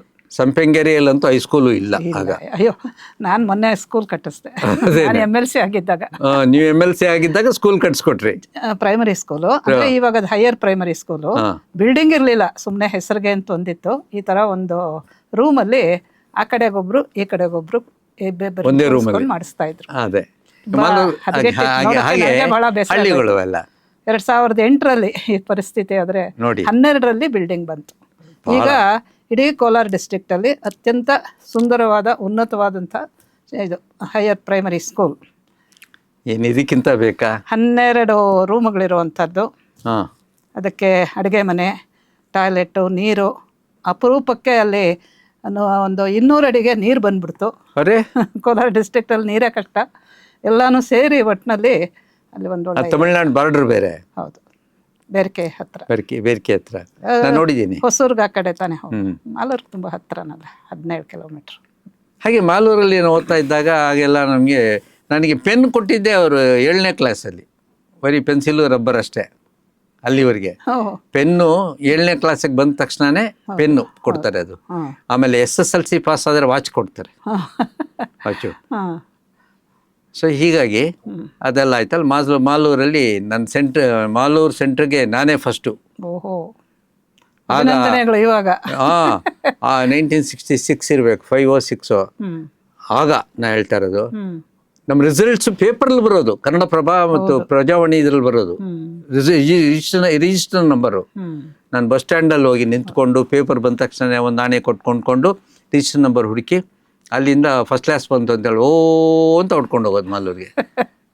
ಹಂಗಿತ್ತು. 87% ಆ ಕಾಲಕ್ಕೆ. ಯೋಚನೆ ಮಾಡಿ ಮೇಡಮ್. ಬ್ರಿಲಿಯಂಟ್ ನೀವು ಅದರಲ್ಲೂ. ಅಯ್ಯೋ ಏನು ಅಯ್ಯೋ ಇನ್ನು ಅದಕ್ಕಿಂತನಾ. ಫಸ್ಟ್ ಬಂದ್ರು. ಇವತ್ತು 87% ತಗೊಂಡ್ರೆ ಮನೆಗೆ ಸೇರ್ಸೋದೇ ಇಲ್ಲ. 90 ತಗೊಂಡ್ರು ಇಲ್ಲ, 99 ತಗೊಂಡ್ರು ಇನ್ನೊಂದು ಯಾಕೆ ತಗೊಂಡಿಲ್ಲ ಅಂತ. ಅವತ್ತಿಗೂ ಇವತ್ತಿಗೂ ವ್ಯತ್ಯಾಸ ಬಂದ್ಬಿಟ್ಟಿದೆ. ವ್ಯತ್ಯಾಸ ಇದೆ. ಆಯ್ತಾ. ಅಲ್ಲಿಂದ ನಾನು ಸೆಂಟ್ ಜೋಸೆಫ್ಸ್ ಕಾಲೇಜ್ PUCಗೆ ಬಂದೆ. ಯಾಕೆಂದರೆ ಅಲ್ಲಿ ನಮ್ಮ ಚಿಕ್ಕಮ್ಮ ತಾಯಿ ತಂಗಿಯಲ್ಲಿದ್ದೆ ಒಂದು ದೇವಸ್ಥಾನ ಅರ್ಚಕರಾಗಿದ್ದರು ಅವ್ರು, ನಮ್ಮ ಚಿಕ್ಕಪ್ಪ. ಅವ್ರ ಮನೆಯಲ್ಲಿ ನಾನು ಬಿಟ್ಬಿಟ್ಟು ಅದು ಪಕ್ಕದಲ್ಲೇನೆ ಅಲ್ಲಿ ಅದೇ ಏರಿಯಾನೆ ಅಶೋಕ್ ನಗರ ಅಂತೇಳಿ ಬ್ರಿಗೇಡ್ ರೋಡ್ ಹತ್ರ. ಅಲ್ಲಿ ನಾನು PUCಯಲ್ಲಿ PUC ಎಕ್ಸಾಮಿನೇಷನ್ಗೆ ಕಟ್ಟಕ್ಕೆ ದುಡ್ಡಿಲ್ಲ, ಭಾಳ ಬಡತನದಲ್ಲಿ ಬಂದಿದ್ದು. ನಮ್ಮ ತಾಯಿ ತನ್ನ 2 ಓಲೆಗಳು ಕೊಟ್ಟು ಇದನ್ನು ಮಾರ್ಬಿಟ್ಟು ಎಕ್ಸಾಮಿಗೆ ಕಟ್ಟು. ತಂದೆಯವ್ರು ಏನು ಮಾಡ್ತಿದ್ರು ಸರ್? ನಮ್ಮ ತಂದೆಯವ್ರದ್ದು ಇನ್ನೂ ದೊಡ್ಡ ಕತೆ, ಅದೊಂದು ಎಪಿಸೋಡೇ ಆಗುತ್ತೆ ಅದು. ಆಗಲೇ ಹೇಳಿ. ನಮ್ಮ ತಂದೆಯವ್ರ ಬಗ್ಗೆ ಹೇಳೋದಾದರೆ ಭಾಳ ಒಳ್ಳೆ ಪ್ರಶ್ನೆ ಕೇಳಿದ್ದೀರಿ. ಯಾಕೆಂದರೆ ನಾಡಿದ್ದು ನಮ್ಮ ತಂದೆಯವ್ರ ಬಗ್ಗೆ ಶನಿವಾರ ನಾಡಿದ್ದು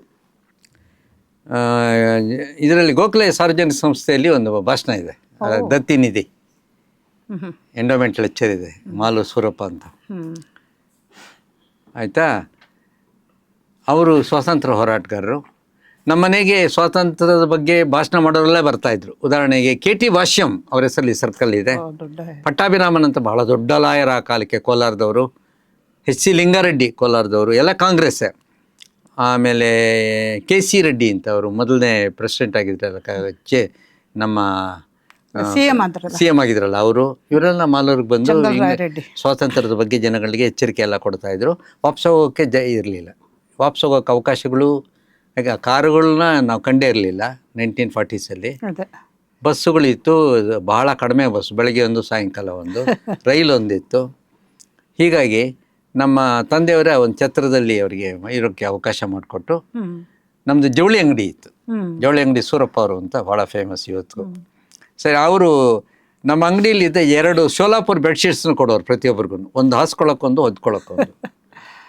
ಯಾರಿಗೆ ಸ್ವಾತಂತ್ರ್ಯದ ಬಗ್ಗೆ ಮಾತಾಡೋಕ್ಕೆ ಬಂದವ್ರಿಗೆ. ಮಾರನೇ ದಿನ ಆ ಬೆಡ್ಶೀಟ್ ನನಗೆ ನೀಟಾಗಿ ಅದೇ ಥರ ಮಡಚಿಬಿಟ್ಟು ಅಂಗಡಿಲಿಟ್ಟು, ಇದನ್ನು KT ಭಾಷ್ಯಮ್ಮವ್ರು ಹೊತ್ಕೊಂಡಿದ್ದು, ಲಿಂಗಾರೆಡ್ಡಿ ಹೊತ್ಕೊಂಡಿದ್ದು, 4 ಆಣೆ ಜಾಸ್ತಿ ಕೊಟ್ಟು ಕೊಂಡ್ಕೊಂಡು ಹೋಗ್ತಾ ಇದ್ರಂತೆ. ಅದು ದೇಶಭಕ್ತಿ ನೋಡಿ ಹೇಗಿದೆ ಅಂತ. ಆಯಿತಾ. ಆಮೇಲೆ ಮಾಲೂರಿಗೆ ಸ್ವಾತಂತ್ರ್ಯ ಬಂತು. ನಮ್ಮ ತಂದೆಯ ಮೊದಲನೇ ಹೆಂಡತಿ ತೀರ್ಕೊಂಡ್ಮೇಲೆ ನಮ್ಮ ತಾಯಿನವ್ರು ಮದುವೆ ಆದರು. ನಮ್ಮ ತಾಯಿ ಎರಡನೇ ಸರ್ಜಾಪುರ ನಮ್ಮ ತಾಯಿದು. ಸರ್ಜಾಪುರ ನಮ್ಮ ತಾಯಿದು. ಎರಡನೇ ನಮ್ಮ ತಾಯಿಗಾಗ 12 ವರ್ಷ ನಮ್ಮ ಅಪ್ಪನಿಗೆ ತೋರ್ಸಕ್ಕೆ ಬಂದಾಗ, ಎರಡನೇ ಮದುವೆಗೆ 28 ವರ್ಷ ನಮ್ಮ ಅಪ್ಪನಿಗೆ ತೋರ್ಸಕ್ಕೆ ಬಂದಾಗ. ಆಯಿತಾ. ಸರ್ಜಾಪುರದಿಂದ ಮಾಲೂರಿಗೆ ಬಸ್ಸುಗಳು ಭಾಳ ಸ್ಕೇರ್ ಸಿಟಿ. ಎಲ್ಲೋ ನೀವು ಹೊಸೂರ್ಗೆ ಹೋಗಿ ಚೇಂಜ್ ಮಾಡ್ಕೊಂಡು ಅವಸ್ಥೆ. ನಮ್ಮ ತಾತ ಅವರು ನಾರಾಯಣ ಶಾಸ್ತ್ರಿಗಳು ಏನು ಮಾಡಿದ್ರು ಅಂದರೆ ನಡ್ಸ್ಕೊಂಬಂದ್ಬಿಟ್ರು ಹೆಣ್ಣು ತೋರ್ಸೋಕ್ಕೆ. ಸರ್ಜಾಪುರದಿಂದ ಮಾಲೂರಿಗೆ ತಲೆ ಮೇಲೆ ಬುತ್ತಿ ಕಟ್ಟಿ ಶಾರ್ಟ್ ಕಟ್ಟಲ್ಲಿ 16 ಮೈಲಿ ಅಂತ ನಮ್ಮ ತಾತ ಹೇಳೋರು. ಹಾಗೆ ಅಲ್ಲೆಲ್ಲ ಹೊಲದ ಹತ್ರ, ಇದು ತೋಟದ ಹತ್ರ ಕೂತ್ಕೊಂಡು ನೀರಿರೋ ಜಾಗದಲ್ಲಿ ಬುಟ್ಟಿ ಎಲ್ಲ ತಿಂದು ಆಮೇಲೆ ವಾಪಸ್ ನಡ್ಕೊಂಬಂದು ಹೆಣ್ಣು ತೋರಿಸೋದು, ಊಟ ಮಾಡೋಂಗಿಲ್ಲ. ಪುನಃ ಹಾಗೇನೆ ವಾಪಸ್ಸು. ಇದು 32 ಮೈಲಿ ಒಂದಿನದಲ್ಲಿ ಒಪ್ಕೊಂಡ್ರು. ಎರಡನೇ ಮದುವೆ ಆದ್ದರಿಂದ ಒಪ್ಪಲೇಬೇಕು, ಒಪ್ಕೊಂಡಿದ್ದಾರೆ. ಆಮೇಲೆ ನಾವು 3 ನಮ್ಮ ತಂದೆ, ಎರಡನೇ ತಾಯಿ ಸಾವಿತ್ರಮ್ಮನಿಗೆ ಮಕ್ಕಳು. ನಾನು ದೊಡ್ಡವನು, ನರಸಿಂಹಮೂರ್ತಿ ಅಂತ. ನಮ್ಮ ದೊಡ್ಡಮ್ಮನ ಹೆಸರು ನರಸಮ್ಮ ಅಂತಿತ್ತು. ಹೀಗಾಗಿ ನಂಗೆ ನರಸಿಂಹಮೂರ್ತಿ ಅಂತ ಹೆಸರಿಟ್ರು. ಅದು ಹೆಂಗೆ ಬಂತು ಅಂತ ಆರಿಜಿನ್ ಹೇಳ್ತಾ ಇದ್ದೀನಿ. ಆಮೇಲೆ ಇನ್ನೊಂದು ಹೆಣ್ಮಗು, ಆಮೇಲೆ ಇನ್ನೊಂದು ಹೆಣ್ಮಗು. ನಾನು ಅದೇ ಅನ್ಕೊಳ್ತಾ, ಎಷ್ಟು ಸೌಮ್ಯವಾಗಿರೋ ಪುಟಾಣಿ ಮೂರ್ತಿಗೆ ನರಸಿಂಹ ಮೂರ್ತಿ ಅಂತ ಹೆಂಗಿಟ್ಬಿಟ್ರು ಅಂತ. ಆಯ್ತಾ. ವೆರಿ ಅನ್ಫಾರ್ಚುನೇಟ್ಲಿ ನಾನು 5ನೇ ವರ್ಷದಲ್ಲಿದ್ದಾಗ ನಮ್ಮ ತಂದೆಯವರು ಹಾರ್ಟ್ ಅಟ್ಯಾಕಿಂದ ತೀರ್ಕೊಂಡ್ರು. ಮಾಲೂರು ಮುನ್ಸಿಪಲ್ ಪ್ರೆಸಿಡೆಂಟ್ ಆಗಿದ್ರು ಆಗ ಅವರು. ಪ್ರೆಸಿಡೆಂಟ್ ಫಾರ್ 2 years ಆಫ್ಟರ್ 1954 ಅವ್ರು ತೀರ್ಕೊಂಡಿದ್ದು. ಆಯಿತಾ. ನನಗಾಗ 5 ವರ್ಷ, 49 ಬಾರ್. ನನ್ನ ನೆನಪೇ ಇಲ್ಲ. ನನಗೆ ನೆನಪು ಅಂದರೆ ಅವ್ರು ಒಂದೇ ಒಂದು ದೃಶ್ಯ ಇವತ್ತಿಗೂ ನೆನಪಿದೆ. ನಮ್ಮ ತಂದೆಯನ್ನು ಮಲಗಿಸಿದ್ದಾರೆ, ಮನೆ ತುಂಬ ಜನ. ಯಾಕಂದರೆ ಐ ವಾಸ್ ವೆರಿ ಪಾಪ್ಯುಲರ್. ಒಂದು ತುಳಸಿ ಹಾರ ಹಾಕಿದ್ದು ನೆನಪಿದೆ. ನಮ್ಮ ತಾಯಿ ತನ್ನ ಎರಡನೇ ಮಗುನ 8 ತಿಂಗಳ ಮಗು ತೊಡೆ ಮೇಲೆ ಹಾಕೊಂಡು ಅಪ್ಪನಿಗೆ ಬೀಸ್ತಾ ಇದ್ದ ದೃಶ್ಯ ನೆನಪಿದೆ. ಓ ನಾನು ಬಂದು ಹಿಂಗೆ ನೋಡೋದು ಓಡೋಗೋದು ನಾಚಿಕೆಯಿಂದ. ಈ ದೃಶ್ಯ ನೆನಪಿದೆ. ನಿಮಗೆ ಅವಾಗ 5 ವರ್ಷ ಅಷ್ಟೇ. ನನಗೆ 5 ವರ್ಷ. ನನಗೆ ಎಷ್ಟು ಚಿಕ್ಕ. ಅಮ್ಮ ತನಗೆ ಅಪ್ಪನೂ ಆದ್ಲು ಅಮ್ಮನೂ ಆದ್ಲು. ಅಪ್ಪ ಅಮ್ಮ ಆಗಿ ಈ ಲೆವೆಲ್ಗೆ ನಾನು ಬೆಳೆಸಿದ್ಲು. ಮತ್ತು ಸ್ವಾತಂತ್ರ್ಯ ಹೋರಾಟಗಾರ ನಮ್ಮಪ್ಪ ಆದ್ದರಿಂದ ಎಲ್ಲರಿಗೂ ಆಗ ಪೆನ್ಷನ್ಸ್ ಸಿಗ್ತಾ ಇತ್ತು. ಓ ತಹಸೀಲ್ದಾರೇ ಮನೆ ಇವ್ರು ಪಾಪ್ಯುಲರ್ ಇದ್ರು ನಮ್ಮ ತಂದೆಯವರು. ಮನೆಗೆ ಕಳಿಸಿ ಅಯ್ಯೋ, ಅಷ್ಟು ಸೇವೆ ಸಾವಿತ್ರಮ್ಮ ಅವ್ರಿಗೆ ಮಾಡಿದಾರಲ್ಲ. ಹೇಳು ಈ ಇದಕ್ಕೆ ಸೈನ್ ಮಾಡಿಕೊಟ್ರೆ ಸಾಕು ತಾಯಿಯ ಅವ್ರಿಗೆ, ಹೆಸರು ಸರ್? ನಮ್ಮ ತಾಯಿ ಸಾವಿತ್ರಮ್ಮ ಅವ್ರಿಗೆ ಪೆನ್ಷನ್ ಬರುತ್ತೆ ಅಂತ ಹೇಳಿ ಕಳಿಸಿದ್ರು. ಬಡತನ. ನಮ್ಮ ತಾಯಿ ಒಂದೇ ಮಾತು ಹೇಳಿದ್ರು, ನನ್ನ ಗಂಡ ಸ್ವಾತಂತ್ರ್ಯಕ್ಕೆ ಹೋರಾಟ ಮಾಡಿದ್ದು ದೇಶವನ್ನು ಇಂಗ್ಲೀಷಿಂದ ಬಿಡುಗಡೆ ಮಾಡೋಕ್ಕೆ ಅಂತ, ಹೆಂಡತಿಗೆ ಪೆನ್ಷನ್ ಕೊಡ್ಸಕ್ಕಲ್ಲ ಅಂದ್ಬಿಟ್ಲು. ಅಬ್ಬಾ ಶಿ ರೆಫ್ಯೂಸ್ಡ್. ಪಾಪ. ಮತ್ತೆ ಜೀವನಕ್ಕೆ ಜೋಳಿ ಅಂಗಡಿ ಇತ್ತಲ್ಲ, ಓ ಅದನ್ನ ನಡೆಸ್ತಾ ನನ್ನ ಮೊದಲ ಹೆಂಡತಿ ಮಗ ನಮ್ಮ ದೊಡ್ಡಣ್ಣ 18 ವರ್ಷ ಅವನಿಗೆ, ಅವನ್ನ ಅವನು ನಡೆಸ್ಕೊಡ್ತಾ ಇದ್ದ. ಅವ್ನ 4-5 ತೋಟ ಇತ್ತು ಸಣ್ಣ ಪುಟ್ಟ. ಅದೇನೋ ನಿಸ್ಪೃಹತೆ ಸರ್ ಆಗಿನ ಜನಕ್ಕೆ. ಆಯ್ತಾ, ಬೇಡ ಅಂದ್ಲು ಅಮ್ಮ. ಯಾವತ್ತು ತೊಗೊಂಡು ಇವತ್ತು 10,000 ರೂಪಾಯಿ ಬಂದಿರೋದು ಮಿನಿಮಮ್. ನಾನು ಹೊಸ ಬಟ್ಟೆ ಹಾಕೊಂಡನಲ್ಲ, ಬಿಸಿ ಅನ್ನ ತಿಂದವನಲ್ಲ ನಾನು ಲೈಫಲ್ಲಿ. ಛೇ. ಆ ಥರ ಬೆಳೆದು ಬಂದೆ.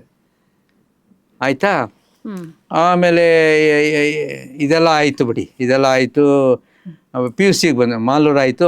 ಪಿ ಯು ಸಿಗೆ ಬಂದೆ. ಪಿ ಯು ಸಿಯಲ್ಲಿ ನಮ್ಮಮ್ಮ ಓಲೆ ತೆಕ್ಕೊಟ್ರು, ಮಾರ್ಬಿಟ್ಟು ನನ್ನ ಕಣ್ಣಲ್ಲಿ ನೀರು ಬಂದುಬಿಡ್ತು. ತವ್ರ ಮನೆ ಓಲೆ ಅದು ಕಟ್ಟು. ನಮ್ಮಮ್ಮ ಪೂರ್ತಿ ಸಪೋರ್ಟ್ ನನಗೆ. ನನಗೆ ಏನೇ ಬರೆದ್ರು ಸಪೋರ್ಟು. ನಾನು ಪಾಪ ಪಾಂಡು ಬರೀತಿದ್ದಾಗ ಒಂದೊಂದು ಡಲ್ ಆಗಿರೋ, ಸುಮ್ಮನಿರೋಣ, ಗೊತ್ತಾಗಲ್ಲ, ಏನು ಚೆನ್ನಾಗಿದೆ ಗೊತ್ತಾ, ನಾನು ಎಂಜಾಯ್ ಮಾಡಿದೆ. ಓ ನಮ್ಮಮ್ಮ ಇದಾರ ಯಾವುದು ಅಮ್ಮ ಇಲ್ಲ.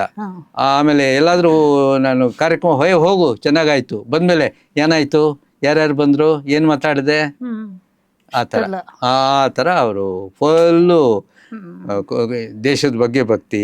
ಮನೆಗೆ ಯಾರಾದರೂ ಬರಬೇಕು, ಬಂದವ್ರು ಹಂಗೆ ಕಳಿಸ್ಬಾರ್ದು. ಅವ್ರೇನು ನಮ್ಮ ಮನೇಲಿ ತಿಂಡಿಗೆ ಬರ್ತಾರಾ, ಕಾಫಿಗೆ ಬರ್ತಾರ, ಅವ್ರ ಮನೇಲಿ ಇಲ್ವಾ, ಬಂದವ್ರಿಗೆ ನಾವು ಕೊಡಬೇಕು. ಹೀಗಾಗಿ ಅಮ್ಮ ನನ್ನ ಮೇಲೆ ಇನ್ಫ್ಲೂಯೆನ್ಸು.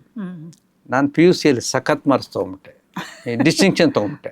ಅಮ್ಮ ಓಲೆ ಕೊಟ್ರಲ್ಲ, ಅದು ಒಂದು ಕಾರಣ. ಡಿಸ್ಟಿಂಕ್ಷನ್ ತೊಗೊಂಡೆ. ಆಗ ಸೆಂಟ್ರಲ್ ಕಾಲೇಜಲ್ಲಿ BSc ಆನರ್ಸು ಫಿಸಿಕ್ಸು. ಭಾಳ ಡಿಮ್ಯಾಂಡ್ ಇದ್ದ 35 ಸೀಟು ಸಬ್ಜೆಕ್ಟ್. ಅಲ್ಲಿ ಸೀಟು ನಮ್ಮಣ್ಣ, ನಮಗೇನು ಆಪ್ಷನ್ ಇಲ್ವಲ್ಲ, ನಮ್ಮಣ್ಣ ಹಾಕಿದ್ರು, ನಮ್ಮ ಸ್ಟೆಪ್ ಬ್ರದರು, ಸಿಕ್ಬಿಡ್ತು ಸೀಟು. ಫಿಸಿಕ್ಸು ನನಗೆ ಆಗಲ್ಲ, ಬರಲ್ಲ, ನನ್ನ ಗ್ರಹಗತಿಗಳಿಗೆ ಬರಲ್ಲ. ನಮ್ಮ ತಾತಾನೇ ಹೇಳಿದ್ರು, ಇಲ್ಲ ಕಣೋ ಬರಲ್ಲ, ಎಷ್ಟು ಸಲ ಕವಡೆ ಹಾಕಿದ್ರು ಕೂಡ ಆಗಲ್ಲ, ಪಾಸ್ ಆಗಲ್ಲ ಅನ್ನೋ ಥರ. ತುಂಬಾ ಕಷ್ಟ ನಮ್ಮಣ್ಣನಿಗೆ. ಆವಾಗ ಇವ್ರು ಸರ್ ಸಿ ವಿ ರಾಮನ್ ಆಗ್ಬೇಕು ಅಂತ ನಮ್ಮಣ್ಣನಿಗೆ. ಅವ್ರಿಗೆ ನನಗೋ ಫಿಸಿಕ್ಸು, ಅದರಲ್ಲಿ ಆರ್ಗ್ಯಾನಿಕ್ ಕೆಮಿಸ್ಟ್ರಿ ಅಂತ ಜೊತೆಗೆ ಓದಬೇಕು. ಅದು ಇಷ್ಟಪ್ಪ ಪುಸ್ತಕ, ಫಾರಿನ್ ಬುಕ್ಕು. ನಾನು ಲೈಬ್ರರಿಯಿಂದ ತಂದು ತಲೆ ಕೆಳಗಡೆ ಇಟ್ಕೊಂಡು ಅದ್ಮೇಲೆ ಟೋಲ್ ಹಾಕೊಂಡು ಮಲ್ಕೋತಾ ಇದ್ವಿ. ಒಳ್ಳೆ ನಿದ್ದೆ. ನಿಜವಾಗ್ಲೂ ಇದು ಯಾರಾದರೂ ಟ್ರೈ ಮಾಡಲಿ, ಬಹಳವೇ ಒಳ್ಳೆ. ಈ ನಮ್ಮಲ್ಲಿದೆ ಕುಮಾರವ್ಯಾಸ ಭಾರತನ ತಲೆ ಕೆಳಗೆ ಇಟ್ಕೊಂಡ್ರೆ ಕನ್ನಡ ಸ್ವಚ್ಛ ಆಗುತ್ತೆ ಅಂತ ಒಂದು ಗಾದೆ ಇದೆ. ಆ ಥರ ಆರ್ಗ್ಯಾನಿಕ್ ಕೆಮಿಸ್ಟ್ರಿ ಫಾರಿನ್ ಆತರು ಮರ್ತೋಗಿದ್ದೀನಿ. ಇಷ್ಟಪ್ಪ ಇದೆ ಮೇಡಮ್. ಅಕಸ್ಮಾತ್ ಅಪ್ಪಿ ಕಾಲ ಮೇಲೆ ಬಿದ್ದರೆ ಫ್ರ್ಯಾಕ್ಚರೇ. ಯಾವತ್ತೂ ಓದಿದ್ದಿಲ್ಲ ನಾನು. ಹಂಗೂ ಹಿಂಗೂ ಮಾಡಿ ನಾನು ಹೆಂಗೋ ಅಂತೂ ಇಂತೂ ಅಂತ ಹೇಳ್ತಾರೆ ಕುಂತಿ, ಆ ಟೈಪಲ್ಲಿ ಪಾಸ್ ಆದೆ. ಈಗ ನಂಗೆ ಇಷ್ಟ ಇಲ್ಲ. ನಾ ಹೇಳೋದು ಪೇರೆಂಟ್ಸ್ಗೆ, ಮಕ್ಕಳಿಗೆ ಏನು ಇಷ್ಟ ಇದೆಯೋ ಅದನ್ನು ಕಲಿಸಿ ನೀವು. ನಿಮಗಿಷ್ಟ ಇದೆ ಫಿಸಿಕ್ಸ್, ಅವನಿಗೆ ನೀವು ಡಾಕ್ಟರ್ ಆಗ್ಬೇಕು ಅಂತ. ಅಣ್ಣಂಗೆ ಇಷ್ಟ ಇದ್ದಿದ್ದು, ಅವ್ರಿಗೆ ಇಷ್ಟ ಆಯ್ತು. ನನಗಿಷ್ಟ ಇದ್ದಿದ್ದು ಕನ್ನಡ ಎಮ್ ಎ. ನಂಗೆ ಇಷ್ಟ ಇದ್ದಿದ್ದು ಜರ್ನಲಿಸಮ್. ಇದೆಲ್ಲ ನಾನು ಬ್ಯಾಂಕಿಗೆ ಸೇರಿದ ಮೇಲೆ ನಾನು ಮಾಡ್ಕೊಂಡೆ. ಸೊ ಆ ಥರ ಆಯಿತು. ಆಮೇಲೆ ಬ್ಯಾಂಕಿಗೆ ಹೆಂಗೆ ಸೇರಿದೆ ಅಂದರೆ, ಆಗ ರಾಷ್ಟ್ರೋತ್ಥಾನ ಪರಿಷತ್ತಲ್ಲಿ ನಾನು ಅನುವಾದಗಳು ಅದು ಇದು ಎಲ್ಲ ಮಾಡ್ತಾ ಇದ್ದೆ. ಲೇಖನ ಕಾವೇರಿ ಅಂತ ಒಂದಿತ್ತು, ಬಾಬು ಕೃಷ್ಣಮೂರ್ತಿ ಇದ್ರು, ಅವರು ಬಾಳುವೆ ನನಗೆ ಸಪೋರ್ಟು. ನನಗೆ ಸಂಸ್ಕೃತ ಪದ್ಯಗಳು ತಪ್ಪಾದಾಗ, ಗೊತ್ತಿಲ್ಲದೆ ಇದ್ದಾಗ ಅವರೆಲ್ಲ ಹೇಳ್ಕೊಡೋರು. ಹೀಗಾಗಿ ಪುಸ್ತಕಗಳೆಲ್ಲ ಬರೆದೆ ನಾನು. ಆಮೇಲೆ ನೀನು ಫಸ್ಟ್ ಅಪಾಯಿಂಟ್ಮೆಂಟ್ ಸಾಗರ. ಆಗ ಸಾಗರದಲ್ಲಿ ನನಗೆ ಮೈಸೂರು ಬ್ಯಾಂಕಲ್ಲಿ ಅವರೇ ತೊಗೊಳ್ಳೋರು. ಮುಂಚೆ ನಾನಿದ್ದ ಕಾಲದಲ್ಲಿ ಬ್ಯಾಂಕ್ ಅವರವರೇ ಸೆಲೆಕ್ಟ್ ಮಾಡ್ಕೋಬೋದಿತ್ತು. ಆ ಥರ ಎಂಪ್ಲಾಯ್ಮೆಂಟ್ ಎಕ್ಸ್ಚೇಂಜಿಂದ ಕಾರ್ಡ್ಗಳು ಬರೋದು. ನಾನು ಹೋದಾಗ ಒಳಗಡೆಗೆ ಯಾವ ಊರಿನಿಂದ ಕೇಳಿದ್ರು. ಅಲ್ಲಿ ಯಾರೋ 3 ಜನ ಕೂತಿರ್ತಾರಲ್ಲ, ಮಾಲೂರು. ಮಾಲೂರಿಗೂ ಮಾಸ್ತಿಗೂ ಎಷ್ಟು ದೂರ ಆಗುತ್ತೆ ಇಂಟರ್ವ್ಯೂಲ್ ಪ್ರಶ್ನೆ. ಸರ್ ನಾನು ಹೇಳಿದೆ ಸರ್ ಈ ಥರ 10 ಮೈಲಿ ಏನೋ ಆಗುತ್ತೆ ಸರ್ ಅಂತ ಏನಾದ್ರು ಹೇಳಿದೆ. ಆಮೇಲೆ ಓಹೋ ಅಂತ ಇನ್ನೊಂದೆರಡು ಪ್ರಶ್ನೆ ಕೇಳಿದ್ರು, ಕಳಿಸಿದ್ರು ಅಷ್ಟೇ. ಆಚೆ ಬಂದ ತಕ್ಷಣ ಕೂತಿರ್ತಾರೆ ನೆಕ್ಸ್ಟ್ ಹೋಗೋರು, ಏನು ಕೇಳಿದ್ರು ಮಾಲವ್ರಿಗೂ ಮಾಸ್ತಿಗೂ ಎಷ್ಟು ದೂರ ಅಂದರು. ಅವರು ತರೀಕೆರೆಗೂ ಕೆಮ್ಮಣ್ಣಗೂ ಎಷ್ಟು ದೂರ, ಮೈಸೂರಿಗೂ ನಂಜನಗೂಡು ಎಷ್ಟು ದೂರ, ಇವೆಲ್ಲ ಗಟ್ ಮಾಡ್ತಾ ಇದ್ದಾರೆ ಅವ್ರು ಪಾಪ. ಯಾಕೆ ಮಾಸ್ತಿಯವ್ರಿಗೆ ಗೊತ್ತಿದ್ರು ಅವ್ರಿಗೆ, ಇವ್ರಿಗೆ ಯಾರು ನನ್ನ ಕ್ವಶನ್ ಮಾಡಿದ್ರು ಅವ್ರಿಗೆ ಗೊತ್ತಿತ್ತು, ಆದ್ದರಿಂದ ಕೇಳಿದ್ರು. ಇದೇ ಪ್ರಶ್ನೆ ಇನ್ನೊಬ್ಬನಿಗೆ ಬರ್ಬೇಕು ಅಂತೇನಿಲ್ವಲ್ಲ. ಆಮೇಲೆ ಬ್ಯಾಂಕ್ ಕೆಲಸ ಸಿಕ್ತು. ನಮ್ಮ ದೂರ ಹೇಳಿದ್ರು, ನೀವು ಹೋಗು ನಾ ಕರ್ಸ್ಕೊತೀನಿ, 2 years ಅಲ್ಲಿ ಕೆಲಸ ಮಾಡಿದ್ರು. ನಾ ಹೋದೆ, ಅಲ್ಲಿ ಸಿಕ್ಕಾಕೊಂಡೆ. ಆದರೆ ಅಷ್ಟು ಬೇಗ ಬರೋಕ್ಕಾಗಿಲ್ಲ. I was there for 4 years. 1972, 3, 4, 5, 22 ಸಾಗರಕ್ಕೆ ಎತ್ತಾಕಿದ್ರು. ಅಂದ್ರೆ ಫಸ್ಟ್ ಬ್ಯಾಂಕಲ್ಲಿ ಸಾಗರಕ್ಕೆ ಹಾಕಿದ್ರು. ಬೇಗ ಕರ್ಸ್ಕೊತೀವಿ ಅಂದ್ರೆ ಅಷ್ಟು ಬೇಗ ಮೆಟೀರಿಯಲೈಸ್ ಆಗಿಲ್ಲ. ಆದರೆ ಸಾಗರಕ್ಕೆ ಹೋದ್ಮೇಲೆ ಸಾಹಿತ್ಯ ದಿಗ್ಗಜಗಳು ನನಗೆ ಹತ್ರ ಆಗಿದ್ರು. ಕೆ.ವಿ. ಸುಬ್ಬಣ್ಣ ಅವರು, ಮಹಾಬಲೇಶ್ವರ ಭಟ್ರು, ಶ್ರೀನಿವಾಸ ಉಡುಪ, ನಾ ಡಿಸೋಜಾ,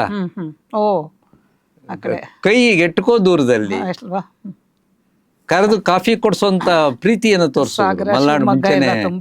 ಮಲ್ನಾಡು ಮುಂಚೆನೆ ಇದು ಹತ್ರ ಆಗ್ಬಿಟ್ಟು ನನಗೆ ಸಾಹಿತ್ಯಿಕ ಚಟುವಟಿಕೆಗಳು ಸ್ವಲ್ಪ ಗರಿಕೆದರ್ತು. ಒಂದಷ್ಟು ನಾಟಕ ಎಲ್ಲ ಮಾಡಿದೆ. ಆಮೇಲೆ ಜನ ಪ್ರೀತಿಯಿಂದ ನಾನು ನೋಡ್ಕೊಳ್ಳೋರು. ಅಲ್ಲಿ MGH ಇದೆ, Mahatma Gandhi hydro electric station ಅಂತ, ಅಲ್ಲಿ ಅಕೌಂಟ್ ಎಲ್ಲ ನಮ್ಮ ಸಾಗರದಲ್ಲೇ ಇತ್ತು. ಅವ್ರು ಬಂದು ನಾನು ಲೇಖಕ ಅಂತ ಗೊತ್ತಾದ್ಮೇಲೆ, ನಮ್ಮ ಮನೆಗೆ ಒಂದಿನ ಬನ್ನಿ ಸರ್, ಬಂದು ಕಾಫಿಗೆ ಬನ್ನಿ ಅಂತ ಕರೆದ್ರು. ಅದು ಭಾಳ ತಮಾಷೆಯಾದ ಇನ್ಸಿಡೆಂಟ್ ಇದು. ಆಮೇಲೆ ಯಾವುದೋ ಒಂದು ಭಾನುವಾರ ಅವ್ರ ಮನೆಗೆ ಹೋದೆ. ಅವ್ರ ಗಂಡ ಹೆಂಡ್ತಿ ಇದ್ದಾರೆ. ಕಾರ್ಗಿಲ್ಲೋ ಯಾವ್ದೋ ಇರಬೇಕು ಆ ಜಾಗದಲ್ಲಿ ಅವ್ರ ಮನೆ. ಬನ್ನಿ ನಮ್ಮ ಯಜಮಾನ್ ಇಲ್ಲೆಲ್ಲೋ ಹೋಗಿದ್ದಾರೆ, ಬನ್ನಿ ಕುತ್ಕೊಳ್ಳಿ ಅಂತ ಪಾಪ ಆಯಮ್ಮ ಬ್ಯಾಂಕವ್ರಲ್ವಾ, ನಿಮ್ಮ ಬಗ್ಗೆ ತುಂಬ ಹೇಳ್ತಾರೆ, ಒಳ್ಳೆ ಸರ್ವಿಸ್ ಕೊಡ್ತೀರಂತೆ. ನಮ್ಮ ಯಜಮಾನ್ರು ಡೈಲಿ ಅವರು ರೆಮಿಟೆನ್ಸ್ಗೆ ಬರೋರು, ಯಜಮಾನ್ರು ಸುಬ್ರಾಯ ಭಟ್ರು ಅಂತ. ಆಮೇಲೆ ಕೂತಿರಿ ಅಂತಂದು ಚಕ್ಲಿನ ತಟ್ಟೆಯಲ್ಲಿ ಹಾಕಿ ಕೊಟ್ರು. ಆ ಚಕ್ಲಿ ಬಗ್ಗೆ ನಾನು ಕತೆ ಬರೆದೆ, ಟಿವಿಗೆ ಎಪಿಸೋಡ್ ಮಾಡಿದೆ, ರೇಡಿಯೋ ಭಾಷಣ ಮಾಡಿದೆ. ಅಷ್ಟು ಅದಕ್ಕೆ ಶಕ್ತಿ ಇದೆ ಚಕ್ಲಿಗೆ. ಯಾಕೆ ಅಂದರೆ ಅಯ್ಯಮ್ಮ ಚಕ್ಲಿ ತಿಂತಾಯಿರಿ, ಕಾಫಿ ಮಾಡ್ಕೊಂಬರ್ತೀನಿ ಅಂತ ಒಳಗಡೆ ಹೋದರು. ಆ ಚಕ್ಲಿನ ಹೆಂಗೆ ಮುರಿಯೋಕ್ಕೆ ಹೋದ್ರೂ ಆಗಲಿಲ್ಲ. ಅದು ಕೈಯೆಲ್ಲ ಒಂಥರ ಆಗುತ್ತೆ, ಮುರಿಯೋಕೆ ಆಗ್ತದೆ, ಏನು ಮಾಡಿದ್ರು ಆಗಲಿಲ್ಲ ಅದು. ಈ ಕಾಲದ ಹುಡುಗರಿಗೆ ನಾನು ಇದನ್ನು ತಿಳಿಸೋದಾದರೆ, ಈ ಮೆಟ್ರೋ ಬ್ರಿಡ್ಜ್ಗಳು ಎಲ್ಲ ಕಟ್ಟಕ್ಕೆ ಇದಾಕಿರ್ತಾರೆ ಅಲ್ಲಿ ಕಂಬಿಗಳು, ಆ ಕಂಬಿನ ಚಕ್ಲಿ ಆಕಾರ ಕಟ್ ಮಾಡಿ ತಟ್ಟೆಯಲ್ಲಿ ಇಟ್ಟರೆ ಹೆಂಗಿತ್ತು ಹಂಗಿತ್ತದು. ಆಯ್ತಾ? ಆಮೇಲೆ ನಾನು ಸುಬ್ರಾಯರು ಹೆಂಗ್ ತಿಂತಾ ಇದ್ರು ಅಂತ ಆಮೇಲೆ ಗೊತ್ತಾಯ್ತು, ಅವ್ರ ಯಜಮಾನ್ರು ಹೆಂಗೆ ತಿಂತಾ ಇದ್ರು ಅಂತ. ಅವ್ರ ಯಜಮಾನ್ರು ಆ ಚಕ್ಲಿನ ಹಿಂದಿನ ದಿನ ಸಂಜೆ ನೀರಿನ ತೊಟ್ಟಿಗೆ ಎಸ್ಬಿಡೋದಂತೆ, ಮಾರನೇ ದಿನ ಕಂಬಿನಲ್ಲಿ ಹಿಂಗೆ ಎತ್ಕೊಂಡು ತಟ್ಟೆಯಲ್ಲಿ ಇಟ್ಕೊಂಡು ತಿಂತಾ ಇದ್ರು ಅಂತ ಆಮೇಲೆ ಬಂದ ವಿಷಯ ಇದು. ಬಂದ ಜಾಗದಲ್ಲಿ ತಟ್ಟೆಯಲ್ಲಿ ಬಿಟ್ಟು, ನಮ್ಮಮ್ಮ ಚಿಕ್ಕ ವಯಸ್ಸಿನ ತಟ್ಟೆಯಲ್ಲಿ ಬಿಡಬಾರ್ದು, ಒಂದು ಅಗಳು ಬಿಡಬಾರ್ದು ಅಮ್ಮಂದು, ಅದು ಬೇರೆ. ಯಾಕೆಂದ್ರೆ ಅದು ಭೂದೇವಿ ಕೊಡೋದು. ಹೌದು, ನಿನ್ಗೆ ಬೆಳೆಯೋ ಯೋಗ್ಯತೆ ನಿನಗಿಲ್ಲ, ಬಿಡೋ ಯೋಗ್ಯತೆನೂ ಇಲ್ಲ ನಿನಗೆ ತಟ್ಟೆಯಲ್ಲಿ. ಹೀಗೆ ನಮ್ಮನ್ನು ಬೆಳೆಸಿದ್ರು. ಇದನ್ನು ಹೆಂಗಪ್ಪ ಒಂದು ಕಟ್ ಮಾಡೋಕ್ಕಾದ್ರೆ ಅಲ್ವಾ ಅದನ್ನು, ಇಷ್ಟೊಗಲ ಇದೆ. ಕಿಟಕಿ ಆಚೆ ನೋಡಿದೆ ಹೀಗೆ ಪಕ್ಕದಲ್ಲಿ, ಅಲ್ಲೊಂದು ನಾಯಿ, ಮನೆ ಹೊರಗಡೆ ಒಂದು ನಾಯಿ ನೋಡ್ತಾ ಇತ್ತು. ಚಕ್ಲಿಯನ್ನು ಕಿಟಕಿಲಿ ತೋರಿಸಿ ಅದು ಅಂತ ಬಾಯಿ ತೆಗಿತ್ತು. ಪರವಾಗಿಲ್ಲ ಅಂತ ಹಿಂಗೆ ಹಾಕಿದೆ, ಗಬಕ್ಕಂದು ಕ್ಯಾಚ್ ಹಿಡಿದ್ಬಿಡ್ತು. ನಮ್ಮ ಕ್ರಿಕೆಟ್ ಟೀಮಿಗೆ ಸೇರಿಸ್ಕೋಬೋದು, ಅಷ್ಟು ಚೆನ್ನಾಗಿ ಅದು ಕ್ಯಾಚ್ ಹಿಡಿದಿದೆ ಮೇಡಮ್. ಅದು ನೆಲಕ್ಕೆ ಬೀಳಲೇ ಇಲ್ಲ, ಅದು ಡಿಸ್ಪೋಸ್ ಆಗೋಯ್ತು. ಆಕೆ ಕಾಫಿ ಮಾಡಕ್ ಹೋಗಿದ್ದಾರೆ, ಚಕ್ಲಿ ಡಿಸ್ಪೋಸ್ ಆಗೋಯ್ತು. ಅವ್ರು ಆಮೇಲೆ ನಾನು ಖುಷಿಯಾಗಿ ಕೂತಿದ್ದೆ, ಖಾಲಿ ತಟ್ಟೆ. ಅಯ್ಯಮ್ಮ ಕಾಫಿ ತಗೊಂಡು ಬಂದ್ಲು, ತಟ್ಟೆ ಖಾಲಿ ಇದ್ದಿದ್ದು ನೋಡಿ ಆ ಅಮ್ಮನಿಗೆ ಭಾಳ ಆನಂದ ಆಗೋಯ್ತು. ಹೆಂಗಿತ್ತು ಚಕ್ಲಿ ಅಂದೆ. ನಮ್ಮ ತಾಯಿ ಯಾವಾಗಲೂ ಹೇಳೋರು, ಸುಳ್ಳು ಹೇಳ್ಬೇಡ, ಯಾವತ್ತಿದ್ರು ಸಿಕ್ಕಾಕೋತೀಯ. ಅಮ್ಮ ಯಾವಾಗಲೂ ಹೇಳೋರು. ನಾನು ಅವತ್ತು ಸುಳ್ಳು ಹೇಳ್ಬಿಟ್ಟೆ. ಹೆಂಗಿತ್ತು ಚಕ್ಲಿ ಕೇಳಿದ್ರು. ತುಂಬ ಚೆನ್ನಾಗಿತ್ತು ಚಕ್ಲಿಂದ, ಇನ್ನೊಂದೆರಡು ತಂದ್ಕೊಳ್ಳ ಅಂದರು. ಬೇಡ ಅಂದೆ. ಸರ್ ಕಾಫಿ ಕುಡ್ದು ಇನ್ನೇನು ಹೊರಡಬೇಕು, ನನಗೆ ಗೊತ್ತಿಲ್ಲ, ಅವ್ರ ಮನೆದೇನಂತೆ ನಾಯಿ ಅದು ಚಕ್ಲಿ ಕಚ್ಕೊಂಡು ಒಳಗಡೆ ಬಂದ್ಬಿಡ್ತು, ನನ್ನ ಮುಂದೆ ಕೂತ್ಕೊಂಡ್ಬಿಡ್ತು ಮನೆ ಒಳಗಡೆ.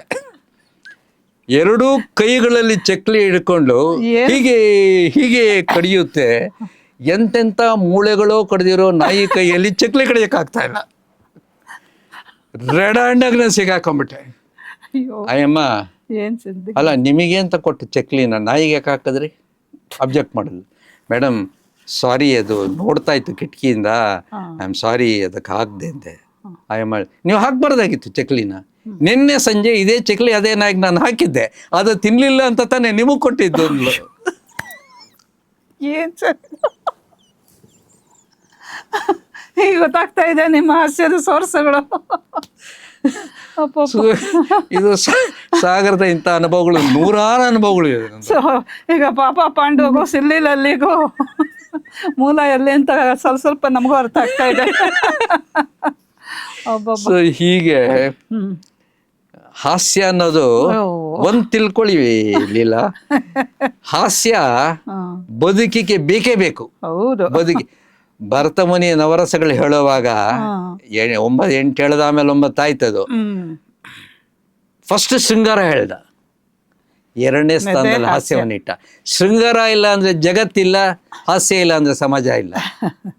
ಏಕೆಂದ್ರೆ ಸಮಾಜ ಬೆಳಿಬೇಕಾದ್ರೆ, ಬಂಧುವರ್ಗ ಬೆಳಿಬೇಕಾದ್ರೆ ಹಾಸ್ಯ ಬೇಕೇ ಬೇಕು. ನೀವು ಯಾವುದೇ ಮನೆಗೆ ಹೋಗಿ, ಯಾವುದೇ ಫಂಕ್ಷನ್ ಮಾಡಿ, ಅದೇನೇ ಆಗಲಿ, ಒಂದು ಮದುವೆ ಫಂಕ್ಷನ್ ಆಗಲಿ, ಅಥವಾ ಒಂದು ಮುಂಜಿ ಆಗಲಿ, ಅಥವಾ ಒಂದು ಗೃಹಪ್ರವೇಶ ಆಗಲಿ, ಅಥವಾ ಒಂದು ಈವೆಂಟ್ ಆಗಲಿ, ಹಾಸ್ಯಕ್ಕೆ ಬೇರೆ ಚಂಕಲ್ಲಿ ಇಟ್ಟಿರ್ತಾರೆ. ಬೇರೆ ಹಾಸ್ಯ ಬೇಕೇ ಬೇಕಾಗುತ್ತೆ. ಇದು ಹಾಸ್ಯ ಹಾಗೆ ನೋಡೋಕೋರೆ ದೊಡ್ಡ ದೊಡ್ಡ ಮಹಾಕವಿಗಳು ಬರೆದ ಮಹಾಗ್ರಂಥಗಳಲ್ಲಿ ನವರಸಗಳು ಬೇಕೇ ಬೇಕು ಅಂತ ಹೇಳಿ ಬಲವಂತಕ್ಕೆ ತಂದ ಹಾಸ್ಯ ತುರ್ಕಿದ್ದೆಲ್ಲ ಇದೆ ಇವಾಗ ನಮ್ಗೆ. ಈ ರಸ ಇಲ್ದಿದ್ರೆ ಬದುಕೆ ನೀರಸ, ಬದುಕೆ ನೀರಸ, ಹಾಸ್ಯ ಬೇಕೇ ಬೇಕು.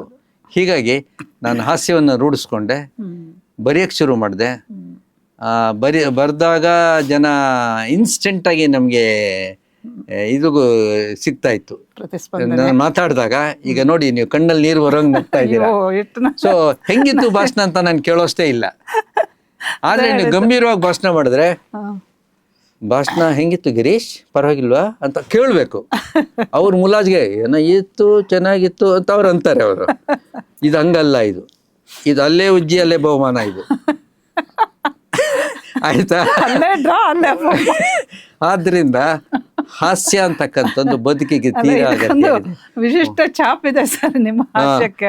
ಆಮೇಲೆ ಹಾಸ್ಯದ ಶಕ್ತಿ ಏನು ಅಂತಂದ್ರೆ, ಅದು ಮಾನವನಿಗೆ ದೊರೆತ ನೈಸರ್ಗಿಕ ಸಂಪತ್ತು. ಮಾನವನಿಗೆ ದೊರೆತ ನೈಸರ್ಗಿಕ ಸಂಪತ್ತದು ನನ್ನ ದೃಷ್ಟಿಯಲ್ಲಿ. ಹಾಸ್ಯ ತನಗೆ ತಾನೇ ಬಂದಿದೆ, ಆಯ್ತಾ. ತೊಟ್ಟಿಲಲ್ಲಿರ್ತಕ್ಕಂಥ ಎಳೆ ಮಗು ಕೂಡ ತನಗೆ ತಾನೇ ನಗುತ್ತೆ. ಯಾರು ಹೇಳ್ಕೊಡ್ತಾರೆ ಅದಕ್ಕೆ? 100,000 ಸಲ 1,000 ಸಲ ನಗುತ್ತೆ ಮಗು, ಕನಸಲ್ಲಿ ನಗುತ್ತೆ, ನಿದ್ದೆ ಮಾಡ್ತಾ ನಗುತ್ತೆ. ಹೀಗಾಗಿ ನಗೆ ತನಗೆ ತಾನೇ ಬರುತ್ತೆ. ಆದರೆ ಮನುಷ್ಯ ಬೆಳೆದಷ್ಟು ಆ ನಗು ಕಡಿಮೆ ಆಗ್ತಾ ಹೋಗುತ್ತೆ. ಮನುಷ್ಯ ಸ್ವಾರ್ಥಿ ಆದಷ್ಟು ನಗು ಇರೋದಿಲ್ಲ. ಜಾಸ್ತಿ ಸ್ವಾರ್ಥಿ ಆದರೆ ನಗೋದೇ ಇಲ್ಲ. ನಾನು ಮೊನ್ನೆ ಯಾವುದೋ ಒಂದು ಹಾಸ್ಯ ಭಾಷಣಕ್ಕೆ ಹೊರಟಾಗ ನನ್ನ ಫ್ರೆಂಡ್ ಒಬ್ಬ ದೊಡ್ಡ ಫ್ಯಾಕ್ಟ್ರಿ ಇಟ್ಟಿದ್ದಾನೆ. ಅವನು ಬಂದ, ಕಾರ್ ನಿಲ್ಲಿಸ್ಬಿಟ್ಟು, ಹಾಯ್ ಎಮೇಸನ್ ಎಲ್ಲೊಟ್ಟೆ, ಈ ಥರ ಹಾಸ್ಯ ಭಾಷಣ ಇದೆ, ತುಂಬ ಚೆನ್ನಾಗಿದೆ, ನಾನು ಮಾತಾಡ್ತಾ ಇದ್ದೀನಿ ಅಂಥೇಳಿ 1-2 ಜೋಕ್ಸ್ ಹೇಳಿದೆ. ತುಂಬ ಚೆನ್ನಾಗಿದೆಯಮ್ಮ, ನನಗೆ ಪುರ್ಸೊತ್ತಿಲ್ಲ, ಇನ್ಯಾವತ್ತಾರು ಬರ್ತೀನಿ ಅಂತ ಹೊರಟೋದು. ಅವ್ನು ಪುರ್ಸೊತ್ತಿಲ್ಲ ಅವನಿಗೆ. ಅಲ್ಲ, ನೀವು ಇವತ್ತು ಮಾತಾಡ್ತಿದ್ದೀರಿ, ಅವ್ರು ಇನ್ಯಾವತ್ತೋ ಬಂದರೆ ಆ ಥರ ಆಗುತ್ತದು. ಹೀಗೆ ಜನ ಹೆಚ್ಚು ಸ್ವಾರ್ಥ ಸೇರ್ಕೊಂಡಷ್ಟು ನಗೆ ದೂರ ಆಗ್ತಾ ಹೋಗುತ್ತೆ.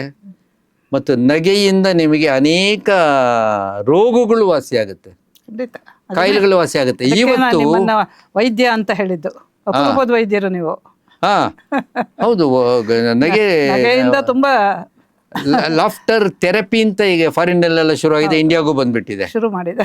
ಈಗ ನೀವು ಯಾವುದೇ ಹಾರ್ಟ್ ಸ್ಪೆಷಲಿಸ್ಟ್ ಹತ್ರ ಹೋದ್ರೆ ಅವ್ರು ಪ್ರಿಸ್ಕ್ರಿಪ್ಷನ್ ಕೊಡ್ತಾರೆ. ನಿಮ್ಮ ಹಾರ್ಟು ಎಲ್ಲ ಚೆಕ್ ಮಾಡಿ, ಅಥವಾ ಟ್ರೆಡ್ಮಿಲ್ ಎಲ್ಲ ಮಾಡಿ, ಅಥವಾ ಎಕೋಸ್ ಟೆಸ್ಟ್ ಮಾಡಿ ಬರೆಯುವಾಗ ಈ ಮಾತ್ರೆ ದಿನಕ್ಕೆ 2, ಇದು ಒಂದು ಲಾಫ್ 20 ಮಿನಿಟ್ಸ್ ಎವ್ರಿ ಡೇ ಅಂತ ಪ್ರಿಸ್ಕ್ರಿಪ್ಷನ್ ಕೊಡ್ತಾ ಇದ್ದಾರೆ ನೋಡಿ. ಹೌದು, 20 ನಿಮಿಷ ಆದ್ರೂ ನಗಬೇಕು ನೀನು.